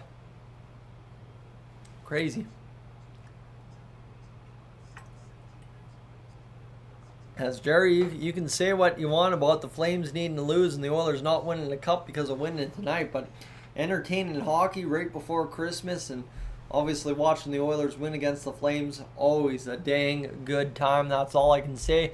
Friends, on the poll, 104 votes, 80% still for the Oilers. I think that's where that poll is ultimately going to shake out to sit the rest of the night. As it's been a fun one tonight, hasn't it? I think it's been good so far, and the Oilers doing their job, obviously up 3-1. So Mackenzie Weegar, I think he got booted from the game, by the way. So Flames down to one defenseman, and what we look at here is McDavid with 3 points tonight against the Calgary Flames as he continues his quest for another MVP season across the NHL. See how that works out for him against a star-studded cast like, Nathan MacKinnon, who's having himself quite the season this year. So we carry on, friends. Again, if you are new to the channel, I encourage you to hit that subscribe button. Would love to have you aboard. Flash the graphic here. It's easy and free to do, by the way. No money needs to be spent. No craziness there. And obviously, what I can tell you is it just gets you the access to live streams, the videos that much faster as I try to close in here on 20,000 subscribers here on YouTube. So we're almost there. Just going to quickly take a look here. Looking all right.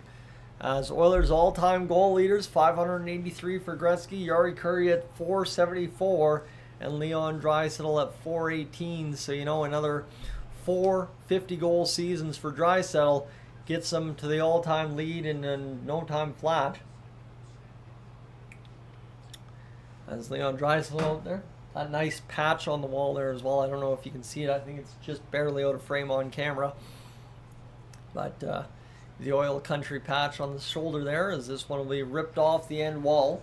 And we are going to scrap right off the draw. Here's Bahal and Frederick as Frederick tangles up Bahal as he gets the first right in there. Frederick over top of right from Bahal, and Frederick lands one on the chin. And now switching to lefts, feeding the rights, and Bahal gets the takedown, but I think at the end of the day, Frederick gets the better of the bout.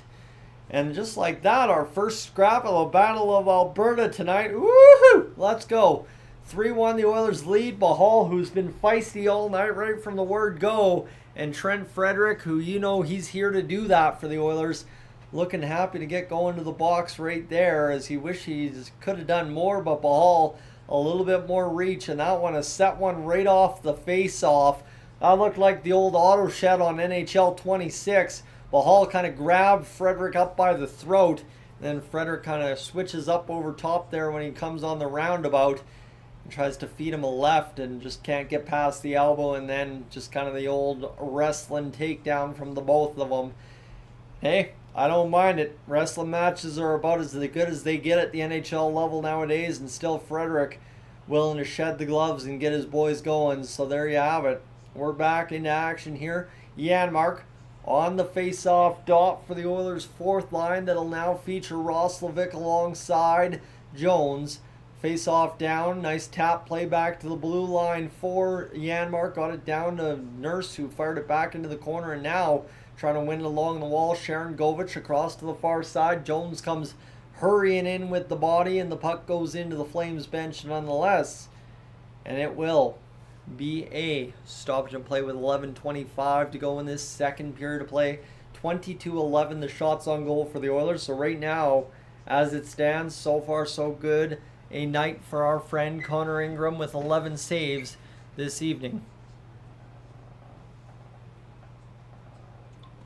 And it looks like Trent Fredericks' knuckle is bleeding in the box.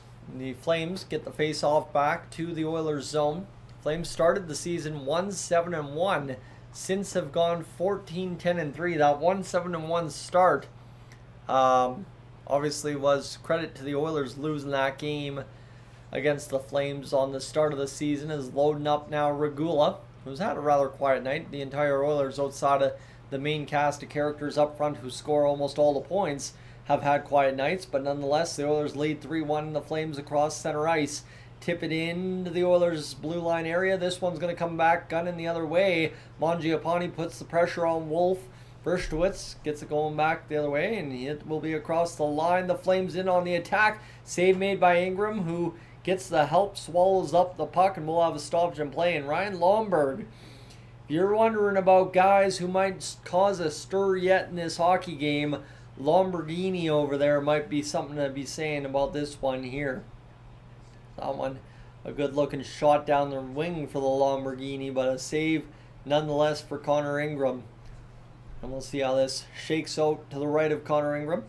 The Flames with the TELUS logo on the helmets, by the way. That one figures. Shot from the blue line, blocked in front. They'll go up off the wall, in behind the net. The Oilers battling this one free. Savoy will try and tap it out of there. Oilers will see it bounce around a few times, and then it'll be bounced into the Flames territory. 10:18 to go here in this second period. The Oilers with 22 shots, that coming on that sequence that they just couldn't quite solve. Our friend Dustin Wolf at the other end. Getting comments from my friend Scotty as well, talking about the Oilers' alternate uniforms. He's watching the Oilers playing them for the first time tonight. They are beautiful. And ultimately one of the best things the Oilers have done jersey-wise in a long while. Ekholm back to the blue line, over to Bouchard, back to McDavid. McDavid checked there by Lomberg. It'll be McDavid in the far side corner, back to the blue line, picking it up. Ekholm over to Nugent-Hopkins, pivoting back to Bouchard, over to the far side for McDavid.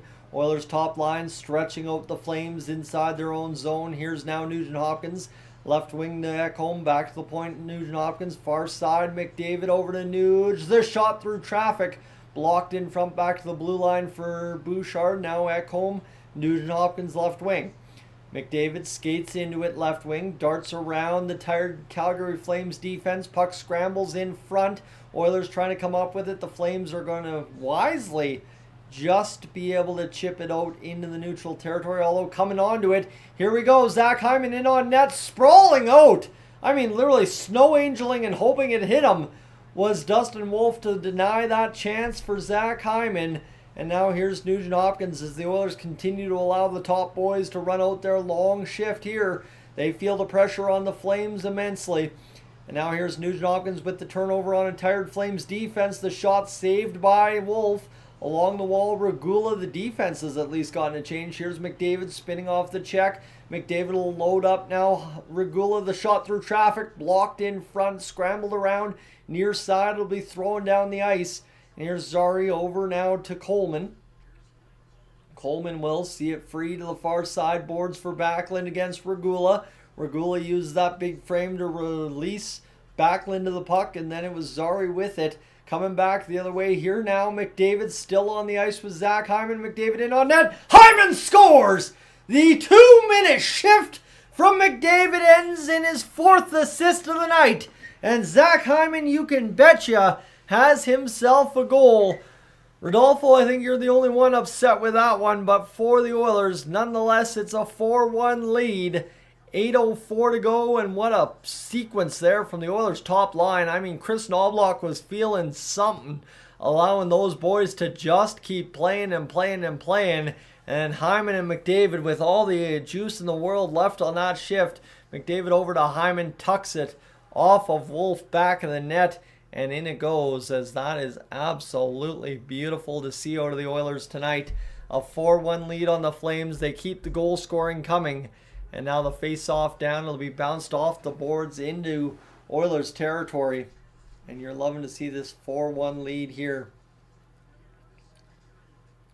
Here we go. This one's going to be back over to the far side. Picking it up across the line is now Emerson. The shot off the shoulder of Wolf goes off the glass. It'll be picked up by Roslovic to the sidewall. It'll be the Flames clearing out of their own zone. And I think the Oilers have the Flames taking on a lot of water right now, as Draisaitl now will probably go out there for an extended shift of his own. So he'll skate up through traffic across the line now. Roslovic onside somehow, some way there. Back now, Ekholm at the blue line trying to keep it onside. He will drift it down low. The Flames very passive in the defensive zone. The Oilers are running them all around here. Is this one over to the near side, Roslovic? He's going to look for the hat trick for Draisaitl now. That one didn't able to get it over there, and that'll be Coronado over to the far side. Huberdeau fires it around near side boards, picking it up, backhanded there by Frost. Ekholm, 10th goal of the season, by the way, for Zach Hyman, as McDavid continues to score assist after assist after assist tonight. Nugent Hopkins back on the ice here, as it'll be Jones across the shot, save made there. The Oilers touch it back to the blue line, trying to keep it on side, unable to, as Janmark, partial break for the Flames. Steered away by Connor Ingram, as that one just got away from the Flames player. It'll go around to the far side boards. The Flames got it back to the blue line. Over near side, Anderson, the shot through traffic denied by Ingram. And the Oilers continue to make save after save after save tonight in the alternate uniforms, which they're already 3-0-0 in. Man, oh man, tell me about playoffs. As McDavid over to Hyman, back of the net, you love to see it. I just got to reply to Scotty here.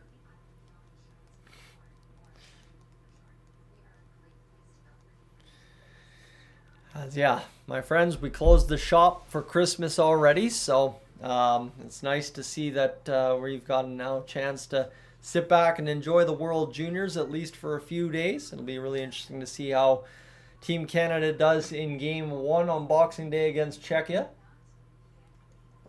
And we'll see how everything plays out as that tournament carries on. Again, friends, if you are new to the channel, I encourage you to hit that subscribe button here on the channel. Talking about Oilers all day, every day, but we'll be doing the World Juniors, you betcha that for sure. And obviously closing in on 18,500 tonight. I'm sure we're probably actually already there. I've asked you enough for the subscribes tonight, but obviously just trying to get closer and closer to that ultimate 20,000 marker. And as well, you saw Patrick in the live stream earlier on tonight. He's closing in on 10,000, less than 300 to go there. And just like that, 18,502 here on Dolynny TV. So thank you for being aboard. Gracie Lee, welcome aboard as we keep things rolling on the broadcast so far. Things have been all right this far for the Oilers. Proof that Zach Hyman is absolutely unreal. And yeah, 4-1 Oilers, and I'd say they're still getting goalied. Wolf can only do so much. Yeah, that's a great tweet there from Michael. of Heavy Hockey Network, just kind of summing up what has been a heck of a performance thus far from Mr. Dustin Wolf. But the Calgary Flames, just as time winds down here in this second period, getting more and more passive, allowing the Oilers a lot more space and time in the offensive zone. And it's kind of turning out to be the reverse of what happened against the Vegas Golden Knights, where the Golden Knights got better and better as the game went on. The Oilers, yeah, they've been good from the start, but the Flames are starting to kind of get worse and worse as time goes on here. So hopefully things start changing minute by minute here as the face-off down to the left of Ingram. 6:26 to go as Sharon Govich. Well, sorry, it'll be Coronado who is taking the draw. Kadri will now draw in for the Flames. One back by the Oilers. And this will be back to the blue line now. All the way fired down the length of the ice. Wolf out to play it. It'll be fired there by Podkolzin. A tip on the clearing attempt for the Flames. Coronado able to skate into it across the line. Kadri will go back to the Oilers' blue line with the puck, but instead Dreissel's got it over to Roslovic. The shot off the crossbar. What an unreal unload there from Jack Roslovic. And this one is going across now, picked up, and that will be offside at the line. At the Oilers line, so that shot off the blue line there, or sorry, yeah, basically just skated across the blue line and fired it off the bar is what I was trying to say. As the Oilers with 5:54 to go in this second period, 27-13 the shots. I mean, the Oilers are going to pump 30 shots on net before the end of the second period. This might be the season high in shots game of the year for the Oilers. In fact, maybe a chance to hit 50 if things keep going the way they have been the last few minutes of this hockey game as Janmark across the line. And I think that's really all you can do is keep pumping shots on net. Here's another one towards the net. Don't forget that crossbar just a moment ago as Stastny comes crashing down the wing to recover a puck that went wide, and that'll be fired by none other than Max Jones, who continues to have himself a good game on the Oilers' fourth line. Backing up, Backlund will be able to get this one free over to Coleman, but Bruskowitz is able to cut it off there. It'll be fired down to Connor Ingram. Ingram will come out to play the puck and try to rifle it off the glass note. That didn't work. Frederick will come up along the wing. He's got Janmark at the blue line. Bahal out of the box. Of course, if Frederick's out of the box, Bahal would be as well. The fight that really wasn't for either of them is Bruskowitz behind the net here. He's got it. He's looking to make the play from out behind. He's got a little bit of NHL experience at this point. And it'll be over to the far side. Picking it up along the wing. And the Oilers will cut it off and fire it back in. And we're going to have a stoppage in play. The face-off coming out of the zone. I think they ruled the Oilers fired it off of the rounded glass, possibly. I'm not sure how that shook out. But we will have a stoppage in play. That'll give me a chance to tell you, as the request was, who has all scored so far. Ryan Nugent-Hopkins from Evan Bouchard and Connor McDavid. You have Mackenzie Weegar and Michael Backlund combining for the only Flames goal of the night. You got Leon Draisaitl, Zach Hyman, and Connor McDavid hooking up on the power play to make it 2-1 at the end of one. And then Leon Draisaitl from Connor McDavid and Evan Bouchard on the power play again. You knew that was coming. And then Zach Hyman from Connor McDavid. So Connor now, 67, 66, somewhere in there points. Absolutely unloading on the Calgary Flames tonight and continuing to score game in, game out. So we'll see how this shakes out here as we go along. But friends, thank you so much for being aboard, and thank you for 30 likes on the stream here tonight. Appreciate you hanging out this evening with me. It's been a fun one thus far, and obviously for the Oilers, they continue to rock along on what's been a good live stream thus far here tonight. So yeah, we're just waiting to get things going towards the what is now, late stages of this second period, and hopefully the Oilers can keep things rolling, as obviously 4-1 is a great place to be at this point of the hockey game, that's for sure. The Oilers kind of were in this similar situation against Vegas, though, so keep that in mind as well. So definitely, if you haven't already left a like on the stream as well. I know there's a lot of things I got to ask you for. I know it's kind of par for the course, though, across YouTube, so definitely try not to be shy to hit that like button, friends. Let's get this going. Let's fire up a good finish to this third period of play. And yeah, as yeah, little Ryan Lomberg there, little baby Lomberg, all excited for yeah, he's excited for the Battle of Alberta. Here we go. Let's see what happens. Is it Saturday? Saturday. See, that's the crazy part about how the Christmas holidays work this year. Saturday, Battle of Alberta coming right over the Christmas break down there in Calgary. See what can happen here. As let's get this going. As McDavid will see that one back off the face-off there. The Flames were able to win it. Now fired around to the near side, and I just can't get comfortable in this chair today. It keeps rolling every time I do get comfy. Is what it is. As this one's going to be picked up by the Oilers in their near side corner. Back out to the blue line, carrying with speed now. I believe that's Bouchard with Hyman. There's a penalty upcoming against the Oilers. And we're going to have a stoppage and play here, as I think somebody's going to be thrown in the box here. I think it's McDavid on this play.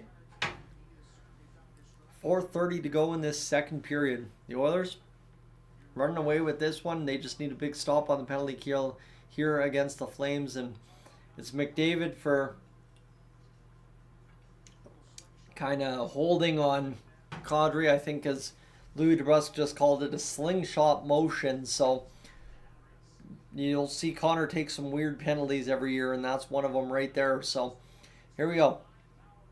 We'll get the face-off down along the far side as it'll be picked up by Coronado. He'll backhand off the wall. Kadri picking it up. He'll spin off the check. Gets it back to the blue line as Anderson over to Coleman. Blocked in front. Rebound opportunity turned away.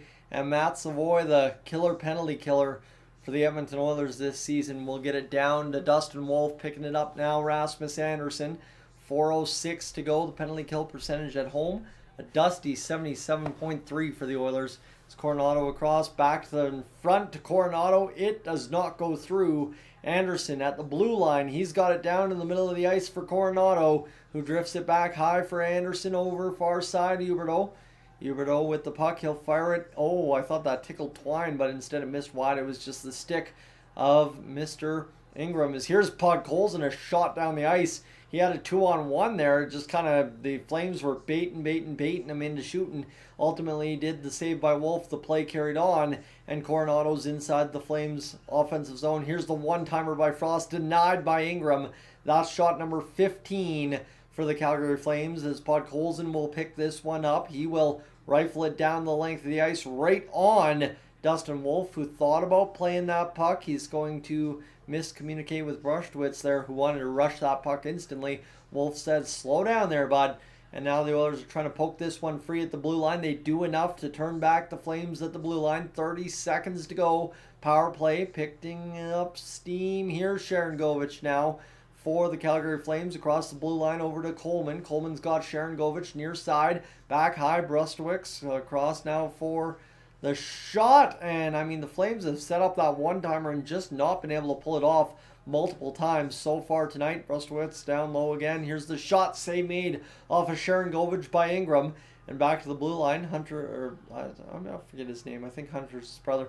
Brustwitz there for Zari. The shot blocked, and now here's McDavid coming out of the box against the rookie defender who's turned around. McDavid in on net. The shot is off the stick blade of Brustwitz just last second. Ooh, my goodness. Connor was rushing up ice, had the defender turned inside out, and just couldn't get it going. So here we go. Picking it up now. Draisaitl hitting Hyman. Hyman in on net. Swallowed up by Wolf, who continues to bail out the Calgary Flames. As Jerry, I can concur with you. That's the problem with Sportsnet. They get a little cheap sometimes, and they like having one crew covering the game instead of both crews. And that's kind of a loss for whoever's team doesn't get the home coverage. You know what I mean? That's kind of, I've never understood that out of Sportsnet. I get national games, I understand that, but we're talking regular season games, and it's tough when you don't get your regular broadcast crew. Although, would you really want Kelly Rudy on the call? I don't know. I don't know. Some Flames fans love Kelly Rudy. Some Flames fans hate him. Maybe, Jerry, that's the question I'm going to ask you. Where do you sit on Kelly Rudy as your color guy? As this one picked up off the draw by the Flames. They're going to chip into the Oilers zone. $1:55 to go in this second period. Back to the near side. Lomberg's going to go to the blue line. The Flames are going to dance Bahal.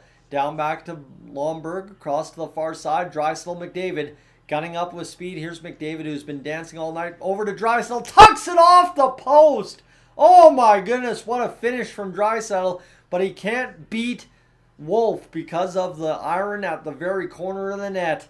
So the Oilers carry on here. They have had, oh my goodness, great A's all over the spot. Here's Draisaitl off the shoulder of Wolf, who continues now shot number 30 of the game for the Edmonton Oilers, who have 15 this period. McDavid sifting down low. He'll go in front for Hyman. Couldn't tap it home. $1:12 to go, and Nurse will be caught. Regula, though, able to come up with that long reach to keep it going for the Oilers. Here's Draisaitl across the blue line. Draisaitl spins it back to Hyman, who's been denied multiple times this game, by the way, as Stastny will come across. Hyman does have a goal, though, as this one. Along the wall, McDavid, the short side, high helmet shot, couldn't get it going. He's still dancing inside the offensive zone. McDavid over to Stastny, back to McDavid, denied by Klapka on the return from Stastny. 41 seconds to go, 30 shots on goal, as this one's going to be picked up now by Roslovic. Roslovic across the line into the corner, far side. It's dribbled there by Kadri, so it'll come along the far side wall on the clearing attempt. Back to the blue line, Anderson. Far side pass, Emberson. He's going to try and find this one against the man along the wall there in, I believe, Lomberg, if I'm not mistaken, or is that Coleman? That's actually Huberdeau. The zeros, good guessing on the Flames. I had 3 of them down. 7 seconds to go as time continues to wind down along the end wall. And that will do it for the second period of play. The Edmonton Oilers, the Calgary Flames end the period with a 4-1 Oilers lead. And my goodness, here we go. Let's see what happens for the Edmonton Oilers. Going into the third period, friends, thanks for being aboard here on Dolynny TV. Stay tuned. We're going to take a quick commercial break, obviously, as Brian alluded to. At some point, that's got to happen. And I encourage you to hit that subscribe button tonight. Thank you for 18,500 subscribers.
All right, well, let's do this. The second intermission edition, friends. If you haven't already hit that subscribe button, like I'm saying, that's a big time thing to check off the old Christmas wish list this year, is making sure you get the Oilers live streams that much faster. And of course, the World Juniors live streams as they happen this season.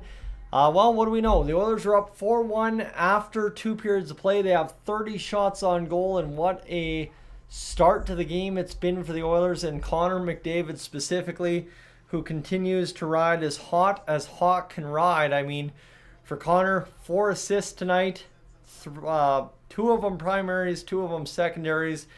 You got Draisaitl to pass Glenn Anderson for 3rd all-time in Oilers goal-scoring history. And of course, you got as well Ryan Nugent-Hopkins with a goal, and Zach Hyman now hitting double digits. So everybody inside that Oilers top 6 outside of Podkolzin. And now Roslovic kind of really starting around fully into form. And I think the Podkolzin, well, he would have been rounding into form a lot sooner if Roslovic stayed healthy. And, well, same can be said for our man, Jack Roslovic. So for the Oilers, it's been a heck of a turnaround here in the month of December. We're all here for it. And we'll see if the Oilers can find a way to keep it going the rest of the way home this season. Leon Draisaitl passes Glenn Anderson. That's the big storyline out of tonight's game so far. Obviously, the bigger storyline will be the victory if the Oilers can find a way to get it done here in this 3rd period. Dustin Wolf is absolutely keeping this one away from being an absolute crazy game. Waz here on Twitter talking about what Jack Michaels said about Connor McDavid. 30 points in his last 11 games. Louis, I hate to say it, I'm not sure I've ever seen him better. I've seen every one of his games he's ever played.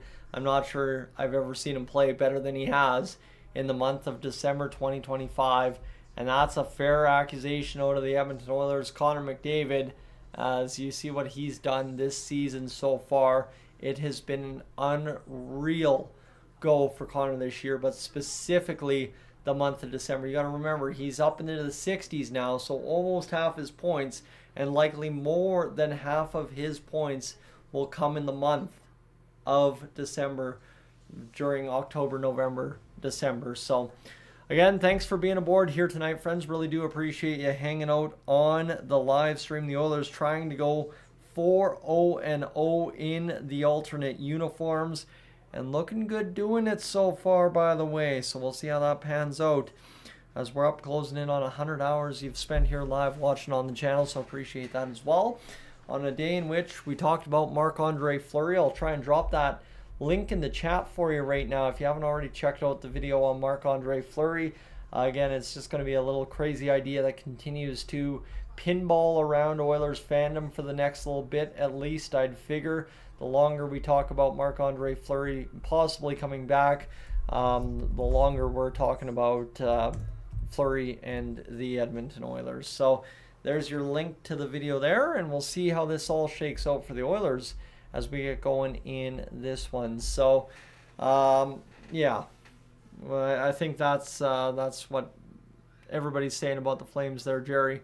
The Flames do need a superstar caliber player at some point, and I think obviously I don't know how that would pan out in terms of, I don't think Gavin, I will now fully go on record saying I don't think Gavin McKenna is the player everybody is hoping he will be. I think he's going to be a great player, don't get me wrong, but if you think Gavin McKenna is going to turn around your franchise, you're going to have to find a secondary guy. Like what Connor McDavid is to the Oilers is in large part thanks to his buddy Leon Draisaitl as well. Those two, the insane chemistry, the high-end ability of Draisaitl really drives what McDavid does night in, night out.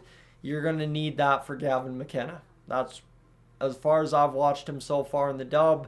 As far as you've watched him at the international level, you need that kind of player that Draisaitl is to McDavid for Gavin McKenna. And that's not knocking McDavid either. That's just, again, right? Like, you see McDavid as the top of tiers because he's got somebody like that. Now, again, Gretzky had Curry, Gretzky had Messier, Gretzky had Anderson. I get how that works, but it's kind of one of those things. These top end talents, just because you get one, you often need two to start achieving results. So Gio, betting Trevor. If I had a $20 bill on me, probably would have just tucked it aside in the old bin there and called it good. But no, it's all good. We'll figure it out as the season goes on. Maybe we'll round up there for the 27th. A text message solves that all. As most points in December, Draisaitl 23rd, Connor McDavid 30. First and second in the NHL, by the way. Combined for 6 points again tonight. 53 points out of these two combined. Really covering up what has been a brutal stretch of hockey from the Oilers' bottom six, but we'll see how it shakes out. That's, I think, the theme of the name here tonight, is just seeing how things shake out. I'm just excited for some time here. 5 days off work, Christmas time, a good meal tomorrow night, and scene for an entire day. Just sit back and chill and wait for something to happen all day on Christmas, and then Boxing Day, wake up bright and early, do the World Juniors games, and have a lot of fun doing it and see how that goes. I think we'll probably do the first period of the first game of the day, and then we'll get up and go for first period of the next game, and then take the game off and go see Canada versus Czechia. I think that's the nightcap on Boxing Day, actually, or maybe Team USA is, I'm not sure, but Leon Draisaitl getting the job going for the Oilers tonight. 2 goals so far this evening. Looking for the hat trick, obviously, and we'll see if Dustin Wolf continues to deny him here tonight. As the Oilers, 30 shots on goal at the end of 2 periods. They've been really, really good at pumping the pill on net. But here's the thing. I think any Flames fan watching the live stream here tonight and saying, I expected the Flames to do this. I think the hard part for me as an Oilers fan is I needed the Oilers to do this. Even though it would be an expected result from a Flames fan perspective, the Oilers sometimes struggle in that scenario. So for the Oilers to show up and show out and get that going here tonight, that is absolutely fantastic. And now just 20 minutes away from closing it out. So again, friends, just one more time here during the intermission. If you are new to the channel, like I said, love to have you. Easy and free to do. Hit that subscribe button and stay tuned here on Dolynny TV. It was a nice day. Got the boys at work. Dolynny TV keychain tags. That was a pretty nifty thing to show up in the mail. I wasn't expecting those to show up, specifically not today especially, so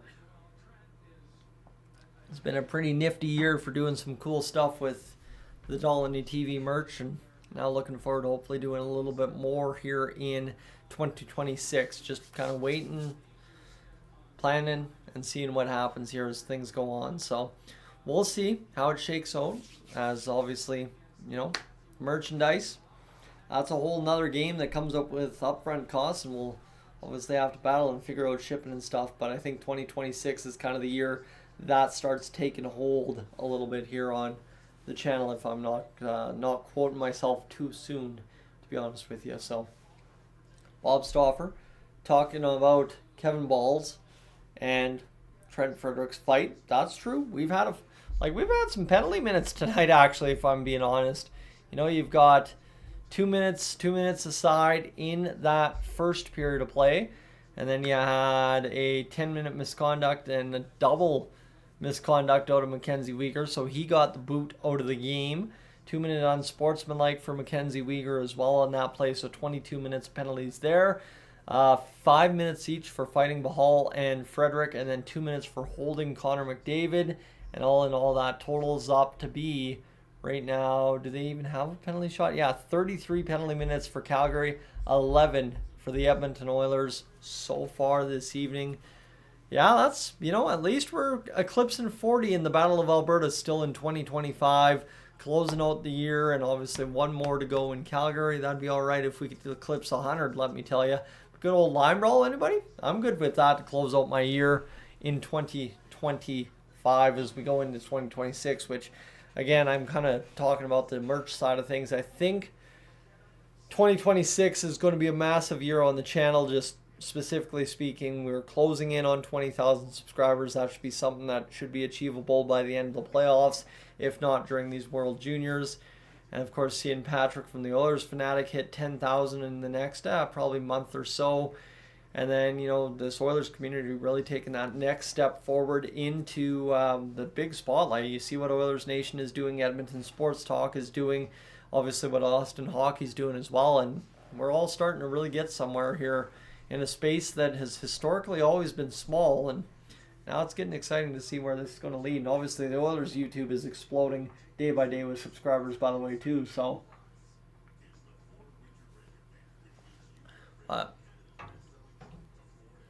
yeah, we'll see how this third period goes. The question mark for the Oilers: can they hold the lead? Can they expand the lead? Is a better question mark. If the Oilers can expand the lead, my goodness, we're going to be in very, very good shape as this game wears down to the end. So that's all the Oilers really have to do, is just expand the lead, get the job done against these Calgary Flames, and call it a night in Edmonton as we go off sailing into the Christmas break with a victory, and all things all considered, a good night as an Oilers fan. And honestly, for the Flames, you love to see Dustin Wolf doing what he is doing against the Edmonton Oilers. So we carry forward to double check things here. Of course, some of you might have had a chance to check out the video regarding the World Juniors that I posted today earlier on. Just kind of snuck that in there without posting the subscription tab as a little bit of World Juniors hype. It's just meant to play in front of the live streams in the World Juniors, as we'll have to schedule that there earlier in the day each day. But yeah, it'll be interesting to see how the World Juniors pan out here on the channel. Of course, it's usually a good time, usually some really big live streams every single year, so looking forward to doing that again here this season. And I think we are one commercial away from getting back to hockey. So, but yeah, that's where we're at. I think it'll be maybe an iced tea before bed and a couple of games Battlefield here tonight as we try to close out the evening with the Oilers and Flames, and see if there's some time for catching up with some old pals on the old online games. It's going to be a good night to just wind down a little bit here, enjoy the fact that I don't have to go to work on Christmas Eve. I think this is the first time in my entire time at this job I've never had to go to work on Christmas Eve. In fact, might be the first time I haven't had to go to work on Christmas Eve in my life. So that's awesome, and I'm talking all the way back to the Grand Center Hotel days, friends. I don't think there's a single Christmas Eve while the Grand Center Hotel was still standing that I didn't at least go there once during the day. So we'll see how that goes. As it's a 4-1 lead for the Edmonton Oilers, Raptors and Wizards. If you're interested, play on Friday. I don't know if you really care, but obviously the Raptors had a good start. Apparently they have some injuries right now, so a tough go for them. 4-1 for the Oilers over top of the Flames as we welcome back inside Rogers Place, Alberta. Edmonton, Alberta, the scene, the heart of Ice District for tonight's hockey game is Jack and Louie back on our television screens. Oh, Louis DeBrusque, what an absolute beauty he is. And I think there might be something to be said for Jake DeBrusque being an Edmonton Oiler by the time we get to the trade deadline this year. Just saying. This seems like it might be the year. We finally got, of course, Tristan Jarry into an Edmonton Oilers uniform, so there is that as well. And what we also know, keep this in mind, is Mr. Connor Ingram's at a .938 save percentage right now as it currently sits. So back to the blue line, it's been a great game from the Oilers, just kind of getting those rebounds in front, and obviously as well just really causing chaos in front of Dustin Wolf. The only thing is the fact that Dustin Wolf's made save after save after save after save, and that's kind of the difference here in this one. So points last two games versus Vegas and Calgary combined: McDavid 7, Nuge 4, Hyman 4, Draisaitl 4. Now I'm liking that we've got just a nice little chat going on there in the chat as we roll into period number 3. Oilers Flames, a 4-1 lead for the Oilers. One back by Calgary. They'll fire off the boards to the far side, clapping it along the wall there. Ends up inside Oilers territory. As they come up with the puck, the Flames are just barely a hair offside there. Coming across the line, here's Roslovic. Backhander towards Dustin Wolf, denied by the outstretched pad once more. And the Flames have 5 comeback wins this season versus the Oilers, Vancouver, Florida, LA, and Seattle. So it's the Pacific Division so far that have, it's just kind of caused trouble for themselves against the Flames. 19:21 to go. The puck just on an innocent rim around by Draisaitl deflects out of play. So we'll have a stoppage in play. 4-1. The lead for the Oilers. Yes, sir. Things are looking good tonight. Don't mind that at all. And hopefully for the Oilers, keep it rocking and rolling on what is a good night of hockey thus far. First 23 games for the Oilers. 2.96 goals per game. Now up to 4.07 in the last 14 face-off. One back by the Calgary Flames. They're going to come to the near side boards, out into the middle of the ice. It'll be knocked down there by the Oilers and then fired back in as this one comes around to the far side. Wolf sees it carried there by Anderson. Back to the blue line. It's going to be denied by Mangiapane on the clear for Rasmus Anderson. It rims around to the near side. Emberson takes a check into the boards here. Savoy will look this one down along. It'll be flipped back in. Battling there, Bahal. He's going to try and work this one off the boards, which the Flames are struggling on this shift to do. It ultimately comes out into the neutral zone. Zari sees it there, picked up by Emberson. Emberson will take it behind his own net. He'll skate to the left side, pass it off for Bouchard. It's tipped down there by McDavid, who's looking to try and get an open pass instead of turnover. And it'll be Farabee chipping back inside the Oilers' territory as Bouchard. Just nifty little play there to come up with that puck. And here's Ekholm, with the puck. He will skate it over to Bouchard on the pass. Back to Ekholm. Ekholm up through the middle. Here's Nugent Hopkins, near side boards. Backhands off the end wall. Hyman back to the blue line for Ekholm. Near side, Bouchard, McDavid now at the point. Bouchard over to Ekholm again. Ekholm's going to clap it in from the high point on the far side. It'll be waved down low and apparently out of play or offside with 17:55 to go here. And Farabee is down in a heap at the bench here. He must have taken a shot or something in the body somewhere as he is hunched over on the bench for sure.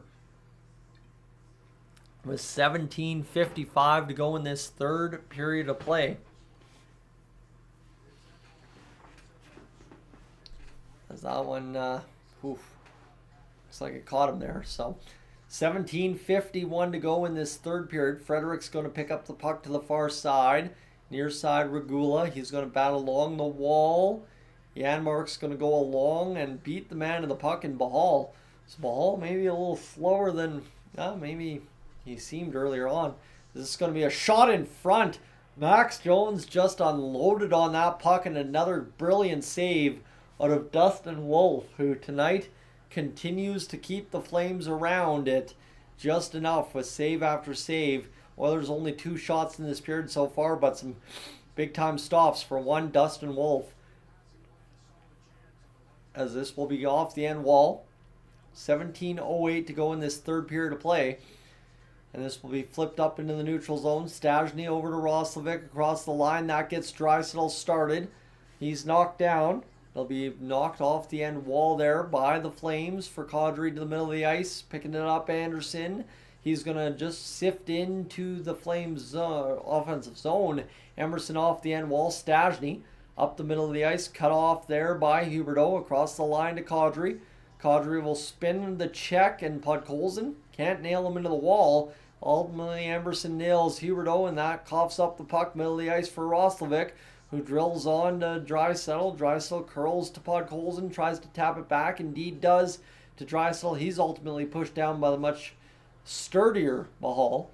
And now this one's Zari across center ice line. He's going to check in off of Bouchard into the Oilers zone, get the puck back. Zari down the left wing, dart in behind the net. 16 minutes remains in this third period of play. My goodness, my brain is scrambled today. Shot fired towards the net, blocked in front by the Oilers. They're going to try and come away, but it's a glove pass by Mangiapane to Henrique. We'll have a stoppage in play here, friends, with 15:57 to go in this third period of play.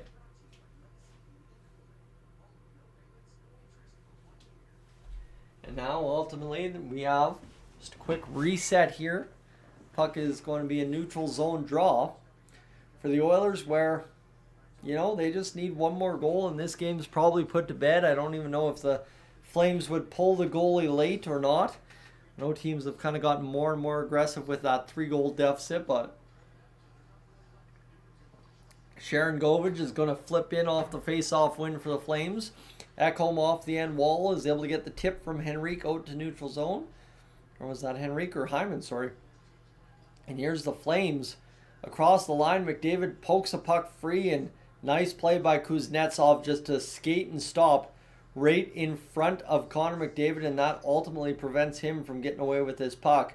This one's going to be worked back now by Frost. Frost across near side for Farabee. Farabee down the wing to the middle of the ice for Frost again. Shot towards the net. Goes wide, and this one will be checked out by the Oilers.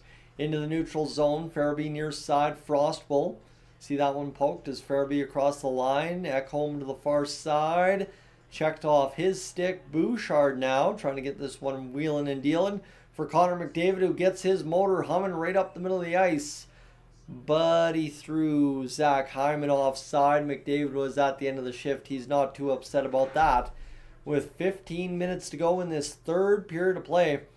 And I do apologize for the insane nose wipe. And I've got the mustache hair that's somewhere twisted up and in there. So, welcome to it when you're moving your mouth a mile a minute.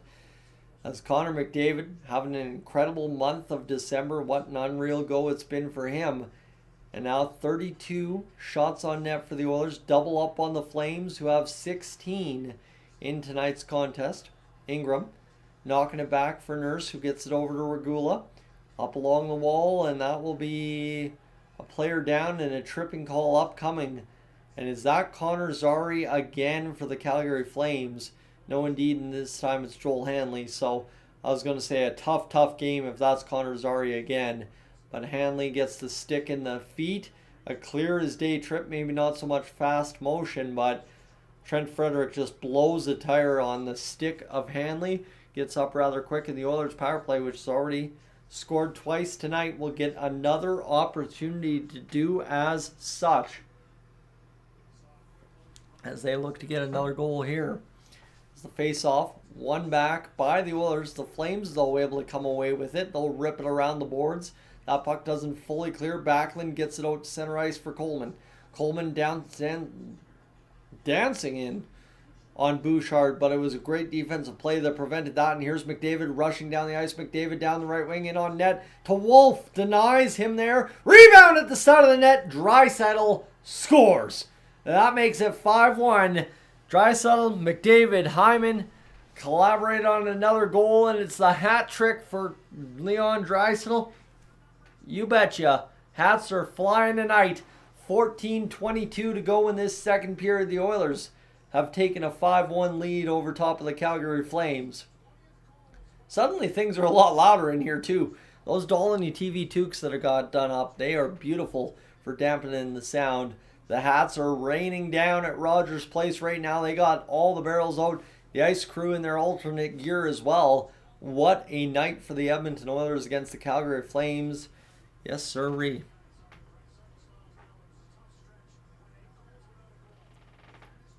As Dustin Wolf just about comes up with a huge couple of saves. This one, just a great rush from Connor McDavid.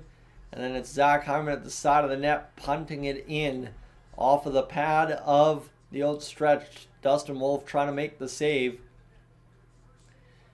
And what a shot there from Draisaitl. Again, just a goal scorer's goal right at the side of the net. Needed to get to the dirty areas after being on the schneid for the last 8. And it's Draisaitl pushing it through right there and getting it going. As that explosive step from Connor McDavid, taking the pass in stride, getting in on net, and ultimately leading to what that is a goal for Draisaitl. Dustin Wolf just can't believe it. He's had a tough night in the Flames net, just getting no help whatsoever. And you see the Flames still watching the ice crew clean up hats. Backlund talking with his captain, Wolf. And yeah, tough go here tonight for the Flames. But end of the day, an effort Dustin Wolf can surely be proud of. How much I think he can take home. And Leon Draisaitl, a hat trick tonight. Oh, yes, sirree. We love to see that. That's huge. Who got the assists on that? It's going to take the broadcast forever to tell us. So I think it was Connor McDavid and Zach Hyman. So Leon Draisaitl now to 20 goals. What's that? His 9th career hat trick. And Connor McDavid his 5th assist of the game. My goodness, let's go here. And we got more hats raining down on the ice right now. Of course, this is the big part. All these hats go to charity, so it's always a good time to see that. It's 14:22 to go in the third period of play. 5-1. The lead here for the Edmonton Oilers. Craziness.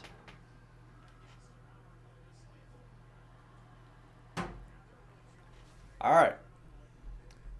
Leon Draisaitl shuffles down the bench, talks things over with the old vet Matthias Janmark, who continues to just sit on the Oilers roster and not do much, but contribute nonetheless to a winning team. I mean, even though he's doing nothing, Matthias Janmark's still a part of back-to-back Stanley Cup finals. As Dustin Wolf out to play the puck after the extended delay due to the hat trick from Leon Draisaitl, a shot from the outside, turned aside by Wolf, the rebound opportunity by Henrique denied there, and I think it's clear as day to the Oilers and the coaching staff that the Flames just are not going to get the job done tonight, so the depth players likely to play the rest of the way here for the Oilers. And I tell you, everybody talks about hat hair, but have you ever talked about toque hair? My hat doesn't look this flat on a good day, and my goodness, it does right now. Yes, I'm appreciative of still having hair. As Stajny, his stick breaks on the one-timer from the point. Emberson down there in the corner was able to gather it. 20th goal of the season for Mr. Leon Draisaitl. Hyman, McDavid the assist. This puck along the end wall is Wolf like high sticks it actually. That's an unusual play beyond the net, but Wolf was able to knock it down with the paddle. He's a pretty decent puck mover. Here's a shot from Mangiapane as he just rifled that one on the pass from Savoy, and then Mangiapane gets out-darted by Mr. Morgan Frost as he continues to work past Henrique in on net. Sharon Govich is denied a chance towards the net, and that will be over the stick of Anderson at the blue line. 13:20 to go in this third period to play, a 5-1 Oilers lead. And it is, as I said, keep scoring for the Oilers, but now in that walk-at-home territory, given that the Flames haven't scored in the first 7 minutes of this period, as this one's going to be chipped out of play. And they're going to say Regula is going to the box. He just clears day through that one over top of the glass. And 13:06 to go. McDavid kind of chuckles. You see that? That's a tough play. And now it'll be an opportunity for Regula to sit for 2 minutes. And the Oilers on the power play here as Regula just absolutely labeled that into about the 12th row. Sorry, not roll. Brain's short circuit in here. It's about food time, friends. Definitely, if you are new to the channel, though, again, consider hitting that subscribe button. Just crossing 18,500 tonight. Thank you so much for that. It's been a long journey, and we continue it here. As obviously the Oilers long from done on this season, and the World Juniors just getting underway. Yeah, I need a nap. I was actually having a nap before my alarm went off for this game at 6:40, so maybe kind of screwed myself a little bit there. But the Oilers, well, let me tell you, they showed up to play. They didn't have a pregame nap right before the game. They got to work right from the start as Leon Draisaitl records his 9th career hat trick. You'll love to see it. And hopefully tonight that all continues as Austin Matthews goes a 4th straight game without a point. That hasn't happened since October 2018. Tough time to be a Toronto Maple Leafs fan, and thank goodness the Oilers have turned it around here in the month of December. 12 5-point games for Connor McDavid, by the way. That is unreal, and they're all assists this game for Connor McDavid. So he continues to chip and chip and chip away at the points lead for the NHL. You know, him and Nathan MacKinnon keep going back and forth. There was a time Macklin Celebrini was at the top, I feel like. Same with Connor Bedard. And now the old dogs and Nate Dogg and McD have started running away with it. So That is absolutely unreal to see out of the NHL what's happening here with the next explosion of youth, but also McDavid and Nathan MacKinnon being at the height of their powers still. And obviously McDavid's going to be there for about 5 or 6 seasons more, maybe 10 more, if anything is indicative of what Sidney Crosby has done this year. Battle of Alberta, career versus the Flames. Leon Connor, they're really good. That's all you need to know. Anderson off the set face-off play was able to knock it down, or else it was a clear breakaway for one Matt Savoy, who's had, 3 of those this year? 4 of those? 5 of those? I don't know, 12? Something like that. Anderson, the shot towards the net deflects wide, and the Oilers will get the clear on the penalty kill. 20 seconds killed off the clock. 12:43 to go here in this third period of play. Flames load up in their own end. Nugent Hopkins chases back. Sorry, that's Podkolzin. As across the line, it'll be worked back there against Emerson. 1:25 to go in this third period power play for the Calgary Flames. Along the wall, Huberdeau. Across to the far side, Janmark. Back to the blue line, Anderson. Huberdeau again. Anderson, one more time. Far side, Flames still don't have a shot on the power play. 51 seconds in. Janmark breaks it up. Stastny fires it down the ice. That'll do it for the first minute of the Flames power play. And then some here as Wolf tries to get tricky on Connor McDavid. It works out as picking it up as Brushwitz here. Sorry. As he'll come across the line. I should be more familiar with the Flames. I just don't know their numbers that well. Across the line, here's Sharon Govich. Across to the far side for Blake Coleman. Darting in on net. He's going to choose to go behind. This will be picked up by McDavid. Into the middle of the ice now. Podkolzin will just chip it out there freely, or else that's Nugent Hopkins. Again, numbers have not been my strong suit today. I'm not a numbers guy like Connor Ingram, but typically I am. As here's Dustin Wolf in behind the net. Wolf will leave it there for Brushwitz now. He'll pick up with 24 seconds to go in this third period of play. Nice broken play there by Savoy. Just held up the Flames a little bit to the far side. A puck off the skates. And the Flames' discombobulation has cost them here tonight. Not being able to make clean plays. $1.50 gone in the power play. Here's Savoy. Across to the far side. Trying to load up the Oilers down across the wing.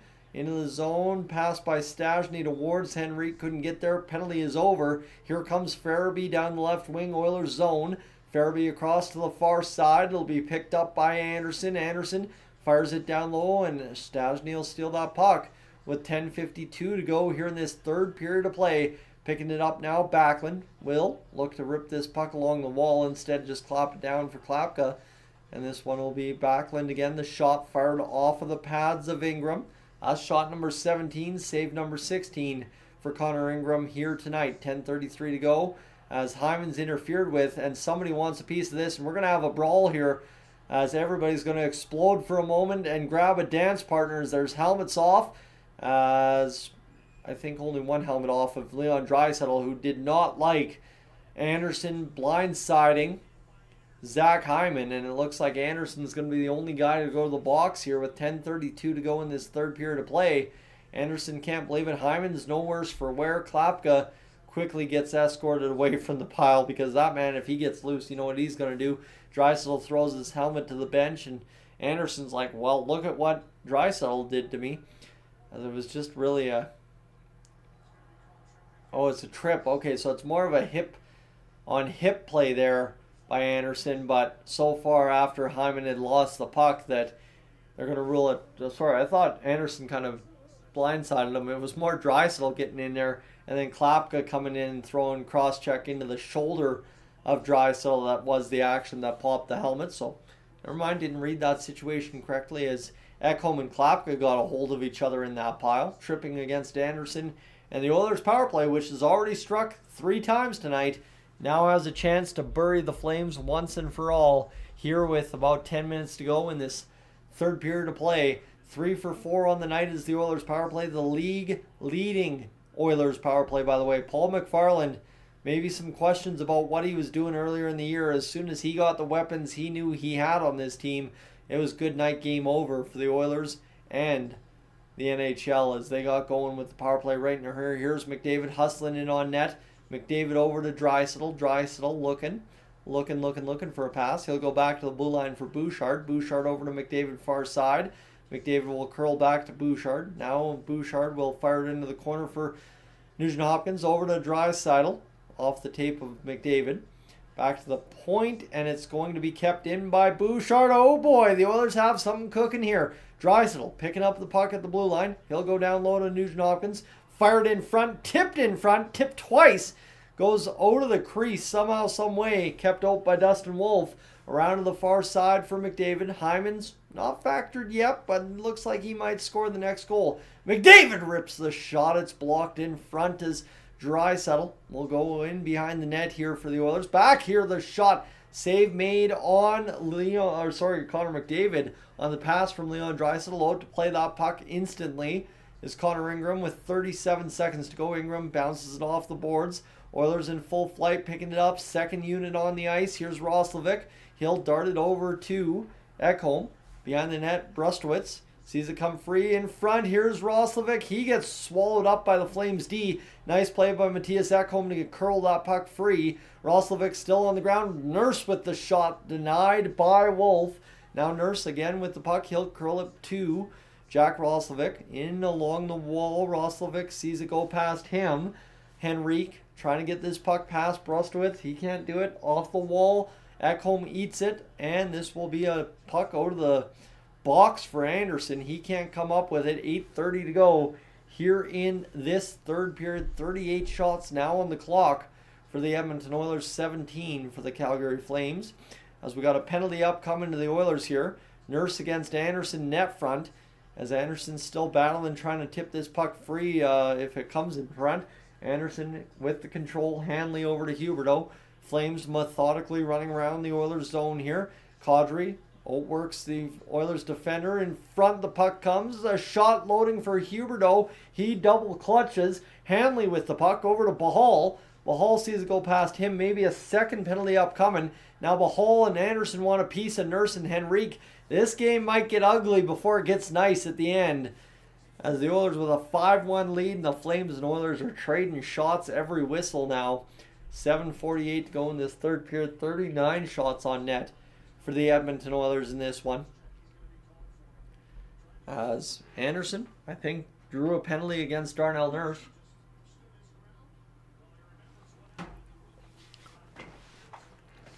And there you have it. Nurse kind of, where is it? That cross check into the boards. That's what it is. Right in front, and then Nurse still giving Anderson the what for in front. Kind of punches him in the back of the head. A little bit of old school hockey there in front. And then Bahal comes in and delivers a message to Nurse, and Anderson gives the cross check. Henrique comes in, cross checks Anderson.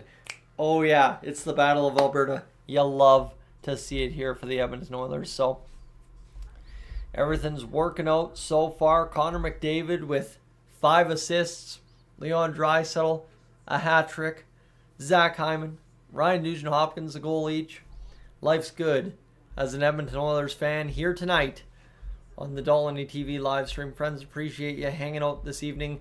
It's been a fun one so far, that much is for sure. Again, if you're new to the channel, consider hitting that subscribe button. We just crossed, I want to say, again, a huge thank you to everybody that did subscribe tonight. 18,500 is the new number here on the channel, now at 18,503. So we've kept rocking and rolling here, and hopefully that is the case here as things carry on against the Calgary Flames. So it's been a fun month of December for the Oilers. We're looking to see that continue into the World Juniors, I'll tell you that much. As, yeah, the old toque went flying there. I don't even know where it is. It's just laying somewhere over there. As Bob Stauffer's got a new time slot, weekdays 4 to 6. That's not new this year, but it's kind of new. On 880 Ched, Bob Stauffer's show continues to be popular, and obviously Bob's doing a lot more YouTube stuff as well. I'm seeing a lot of suggested video views from Bob's coverage on 880 Ched, so that's great to see. As 880 obviously stepping into the digital space as well is going to be absolutely massive for them. So exciting to see there as we continue here towards getting things going for the power play for the Calgary Flames on the Darnell Nurse cross-check. Anderson still mentioning things to the referee here, trying to understand exactly why things were called the way they were. Anderson doing a lot of talking to the refs tonight. Obviously, he's got a big leadership role with the Flames, and kind of, you know, he's been at the center of a lot of the controversy tonight as well. So keep that in mind just the same. As Klapka off the wall, it'll be worked out by Savoy. Savoy's got it down low. Wolf eludes the Oilers attacker on the forecheck, penalty killing again here. Loading up this time, Morgan Frost, 7:32 to go across the line now. Huberdeau, he'll go in along the wall, pass to the middle of the ice. The Flames still only with one shot in this third period. Huberdeau passes it right in front again. That's just a weird movement there by Klapka, trying to drag to the forehand instead of shovel backhand on Ingram. And the Flames ultimately lose zone possession with $1:20 to go in the power play and just 7 minutes remaining in the game. A self-inflicted game here from the Flames as it wore on. They just got worse and worse. And the Oilers just kept scoring goals. You'll love to see it, but tough go here. I just feel for Flames fans, as Oilers fans, we've been here when your team just kind of is exactly what the Flames are doing, whether it be recently or over the past 20 years. As Huberdeau back to the blue line now. Brustowitz, the shot from the point denied there by Ingram. The follow-up rebound denied as well, as this one will be picked up and worked out by the Oilers, skating across center. Here's Podkolzin making sure everybody's on side. He'll rip a shot off the end wall glass. It'll be Janmark who actually comes up with that off the end wall, picking up Brustowitz. 38 seconds to go on the power play for the Calgary Flames. Coleman across to the far side, picking it up, Farabee. He's got it down low for the Flames. The Oilers trying to skate into it, and here's Nugent Hopkins and Connor McDavid on a 2-on-1. Nuge over to McDavid, just didn't have the feather touch to corral the puck. 18 seconds to go in the power play. Coleman across over to the far side, back to the blue line. Zari to Anderson, back to Zari, back to Anderson.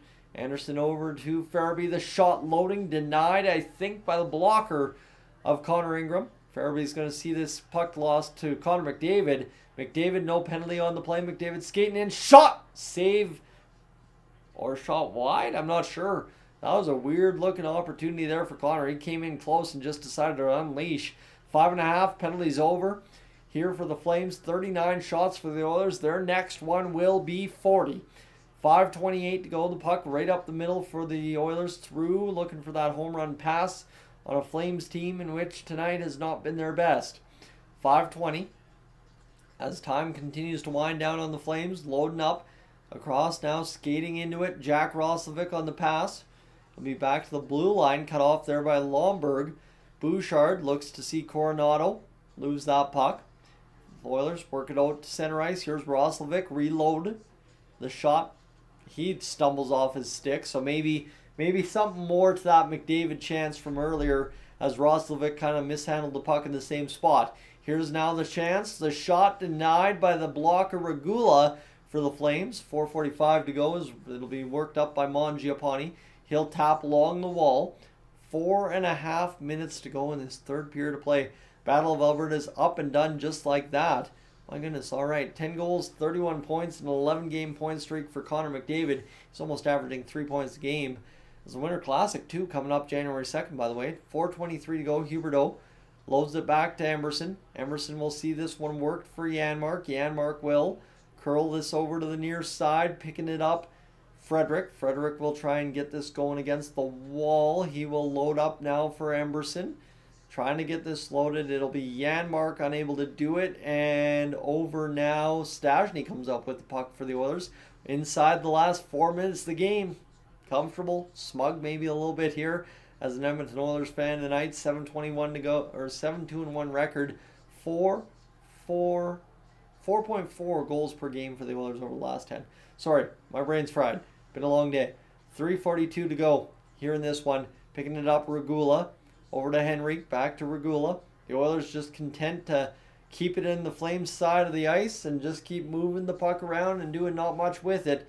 I'd love to see the depth forwards have some urgency, but they also know their goal is prevent a goal, kill the clock, keep it going. The wave going on at Rogers Place right now, as this one will be turned over to Kadri. Kadri, stick check there. He'll be able to load it off. He gets turfed by one of the Oilers players. Kadri in front, back to the blue line. It goes for Anderson off of a skate in front, as this will go up over top of the net. The Oilers picking this one up. The Oilers with 15 shots in both the first two periods, and then ultimately 9 so far in this period, sitting on 39 here in period number 3. The wave going on at Rogers Place. Victory almost 100.2% certain here for the Oilers with 2:45 to go in this third period to play. The Flames just looking to make one last shot count against Connor Ingram. Farabee across the line, denied there by a good stick of Stastny. This would be a good time to pick up a point as a member of the Edmonton Oilers. Frederick unable to feed Jones in front. Instead, he'll wrap around to Emberson, far side boards, near side now, as that one ends up coming around for the Flames to tap off glass and out into the neutral zone. Emberson, what a nice time it would be for him to score a goal. 2:14 to go here in this third period of play as time continues to wind down. Things have quieted down inside Rogers Place. The waves now up and over as this one goes across to the far side, back to the near side for Backlund. He'll chip it into the zone. Some fans starting to pack it up and get to the concourse a little bit early here as the Oilers have, well, found a way to win tonight's hockey game. 19 shots for the Flames. The next one will be 20. Shot towards the net, blocked in front. Regula will come over now to Savoy. Backlund picking it up here. He will look to go along that far side board. Savoy, who's getting a lot of ice time here late in the game, will chip and charge and fire down the length of the ice inside the last minute and a half to go in this third period of play.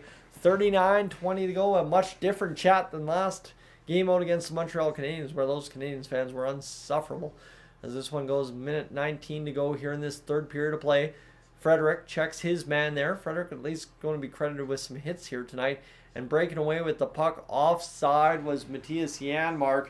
That puck hit everybody just behind as Janmark crossed the line with Brustowitz in stride. It's puck over top of the head of Jonathan Huberdeau, and Kadri comes across the line offside with 57.7. So that is where we are at, obviously. Now, just wind the clock down, take the 2 points, and be happy. Draisaitl scored a hat trick. Be happy McDavid scored 5 points. And at the end of the day, for the Flames, another forgettable night. And for the Oilers, 2 points that you desperately need to climb to the top of the Pacific Division. You'd love to see it. So Frederick, he's had himself a night so far, and ultimately fighting Bahal and getting into the action. Here's now a chance for Klapka. It's poked away by Amberson. Klapka's an absolute force coming towards the net, but no big deal there. And then a big hit there, I think, by, is that Trent Frederick just bouncing Joel Hanley off him.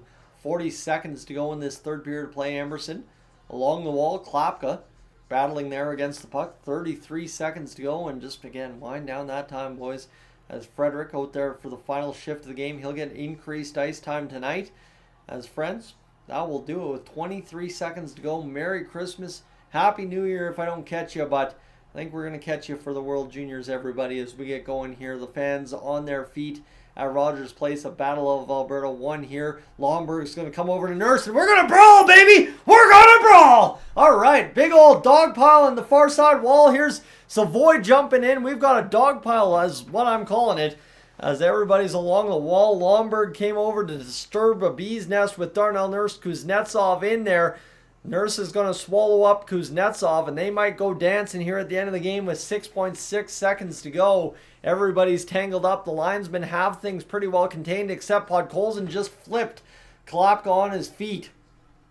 As this one is boiled over at the very end of the game. Nurse has gotten escorted away. Podkolzin's escorted. Mangiapane told you he might get somebody for a roughing call. Well, he had his gloves off in that pile there.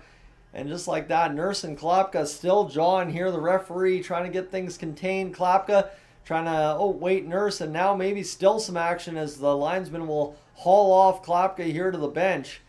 And Nurse as well will go off down the tunnel. Didn't expect that to close out the hockey game, but I don't mind it, as there's a lot of sticks and shrapnel to pick up from the scrapping happening there. Nobody really throwing haymakers, but don't mind that to set up a December 27th game on Saturday hockey night in Canada, as Nurse maybe a little excited to win the game. Big old smile on his face. John with Klapka. Lomberg comes in and labels an old cross-check. I think Lomberg will probably get a fine for that one, actually, just given the timing of that penalty there. So I guarantee that's got to be a penalty at the end of the game. And then Kuznetsov just diffuses the situation by swallowing up Nurse kind of unsuspectedly, and Kuznetsov just kind of joking along, Nurse, and keeping that going is a great finish to this game. And we'll see how this goes as we'll have penalties sorted out. The referees telling the benches now as McDavid not all too happy with what the Flames just chose to do there. And yeah, I mean, the Oilers had their big boys on the ice there, so a little bit of message sending maybe from the Flames, a little bit of message sending from the Oilers, and not too unsuspecting that something like that boils over at the end of the day. So here we go. Let's see what we can do here with the last 6.6 seconds as we sort out the power play or penalties. Are there going to be penalties? Who knows? I think maybe just straight up ejections, as I think we're going to skate, looks like 5-on-4 for the Flames. As, yeah, it'll be an Oilers power play with 6.6 seconds to go here in this one. And Amberson will just coattail back to the blue line. So you're going to see Stastny, you're going to see Amberson, you're going to see Janmark, Frederick get some ice time here in this one. As Tim joins the chat. Good evening to you. We get things going here, hopefully, for final puck drop, maybe at some point. I don't know what the holdup is here now. I don't know if they're worried that we're going to brawl one last second. Bouchard's sitting on top of the bench, so maybe a warning to Bouchard, maybe a warning to both benches right now. The referee talking things over with his piece of paper there. And that's the thing, like, the Flames have some tough customers. And Jerry, I'm not kidding you there. I love Lomberg and absolutely the throwback player he is. Looks like the officials just tossed a guy out of the game. And now Zardy's going to come back to the box, so not sure who just departed there. But 6.6 seconds to go. Somebody got hauled off the ice by the officials for the Flames side. And Zari talking with everybody in the box there saying, man, it's just been nuts. As he's been to the box, I want to say, 3 times now tonight. And we will do this face-off thing right here. Backlund and the draw against Frederick. The puck goes to the far side wall. Max Jones will tie things up, and barring anything greasy here, the Battle of Alberta Round 2 is a 5-1 victory for the Edmonton Oilers. As there you have it, the Edmonton Oilers, friends, take home first place for Christmas. What an unreal night to be an Oilers fan. Obviously, a game you love to see have the outcome it did. The Oilers and Flames end this one here. We'll go rolling into the post-game edition right here, right now. Friends, thank you so much for being aboard on the live stream edition. Let's do the post-game edition, a little bit different of a story than it typically is. We're going to go recoup the toque here and get that going. That's Connor McDavid, 5 assists, Leon Draisaitl a hat trick, and you'll love to see it at the end of the day. Let's do this, friends. Oilers, Flames, 5-1, post-game now. This is Dolynny TV, friends. Welcome aboard. Glad to have you. Post-game edition here between the Edmonton Oilers and the Calgary Flames. Battle of Alberta, round number 2, setting up round number 3, which will be a hotly contested mess.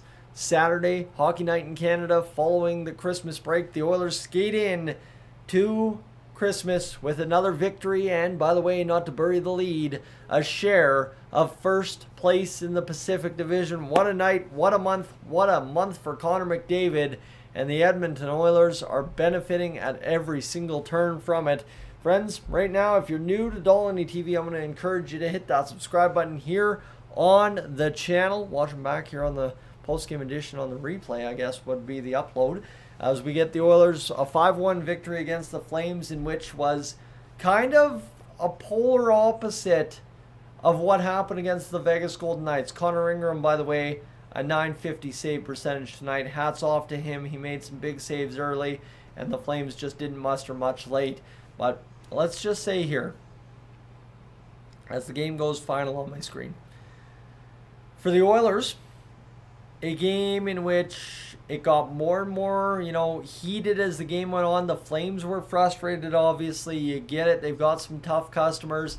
Things will happen on the ice, and I'm glad for that. I love to see the Battle of Alberta truly be some guys getting angry, some guys showing some emotion, some guys throwing some greasy stuff out there and doing the things that stir the pot. And, originally the Oilers were up big. It looked decent. The Flames, ultimately, they had the game tied 1-1 at one point, and the Oilers just kept building. But as that third period wore on, you could see the Flames setting the table for December 27th.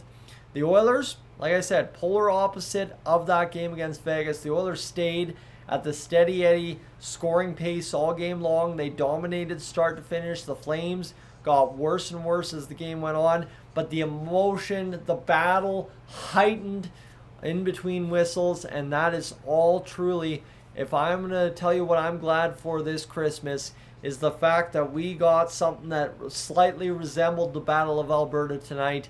I know it's a lot of gloves on, throwing punches and cross checks and some, skirmishes and stuff, but there was a fight tonight. I want to say huge props to Trent Frederick for dropping the gloves against Kevin Bahal. That's absolutely fantastic to see. And Bahal as well for the Calgary Flames. He's the only one that officially goes down with a fighting major, I believe, tonight. And awesome to see for him that he continues to be a steady, awesome presence for his team. Obviously coming over in the Jacob Markstrom trade with the Calgary Flames and New Jersey Devils. So at the end of the day, what do you love to see going into Christmas? A little bit of spirit. Not necessarily the Christmas spirit, but a little bit of spirit between the Flames and the Oilers on December 23rd. Hockey night in Canada going to be an absolutely stacked card. Toronto, Ottawa, Winnipeg, Minnesota, Flames, Oilers, Canucks and Sharks. Actually not a bad matchup there in and of itself, given the way that the Canucks are going and the Sharks themselves as well this year. So a big time goal for the Canada Christmas break here is the Oilers first place.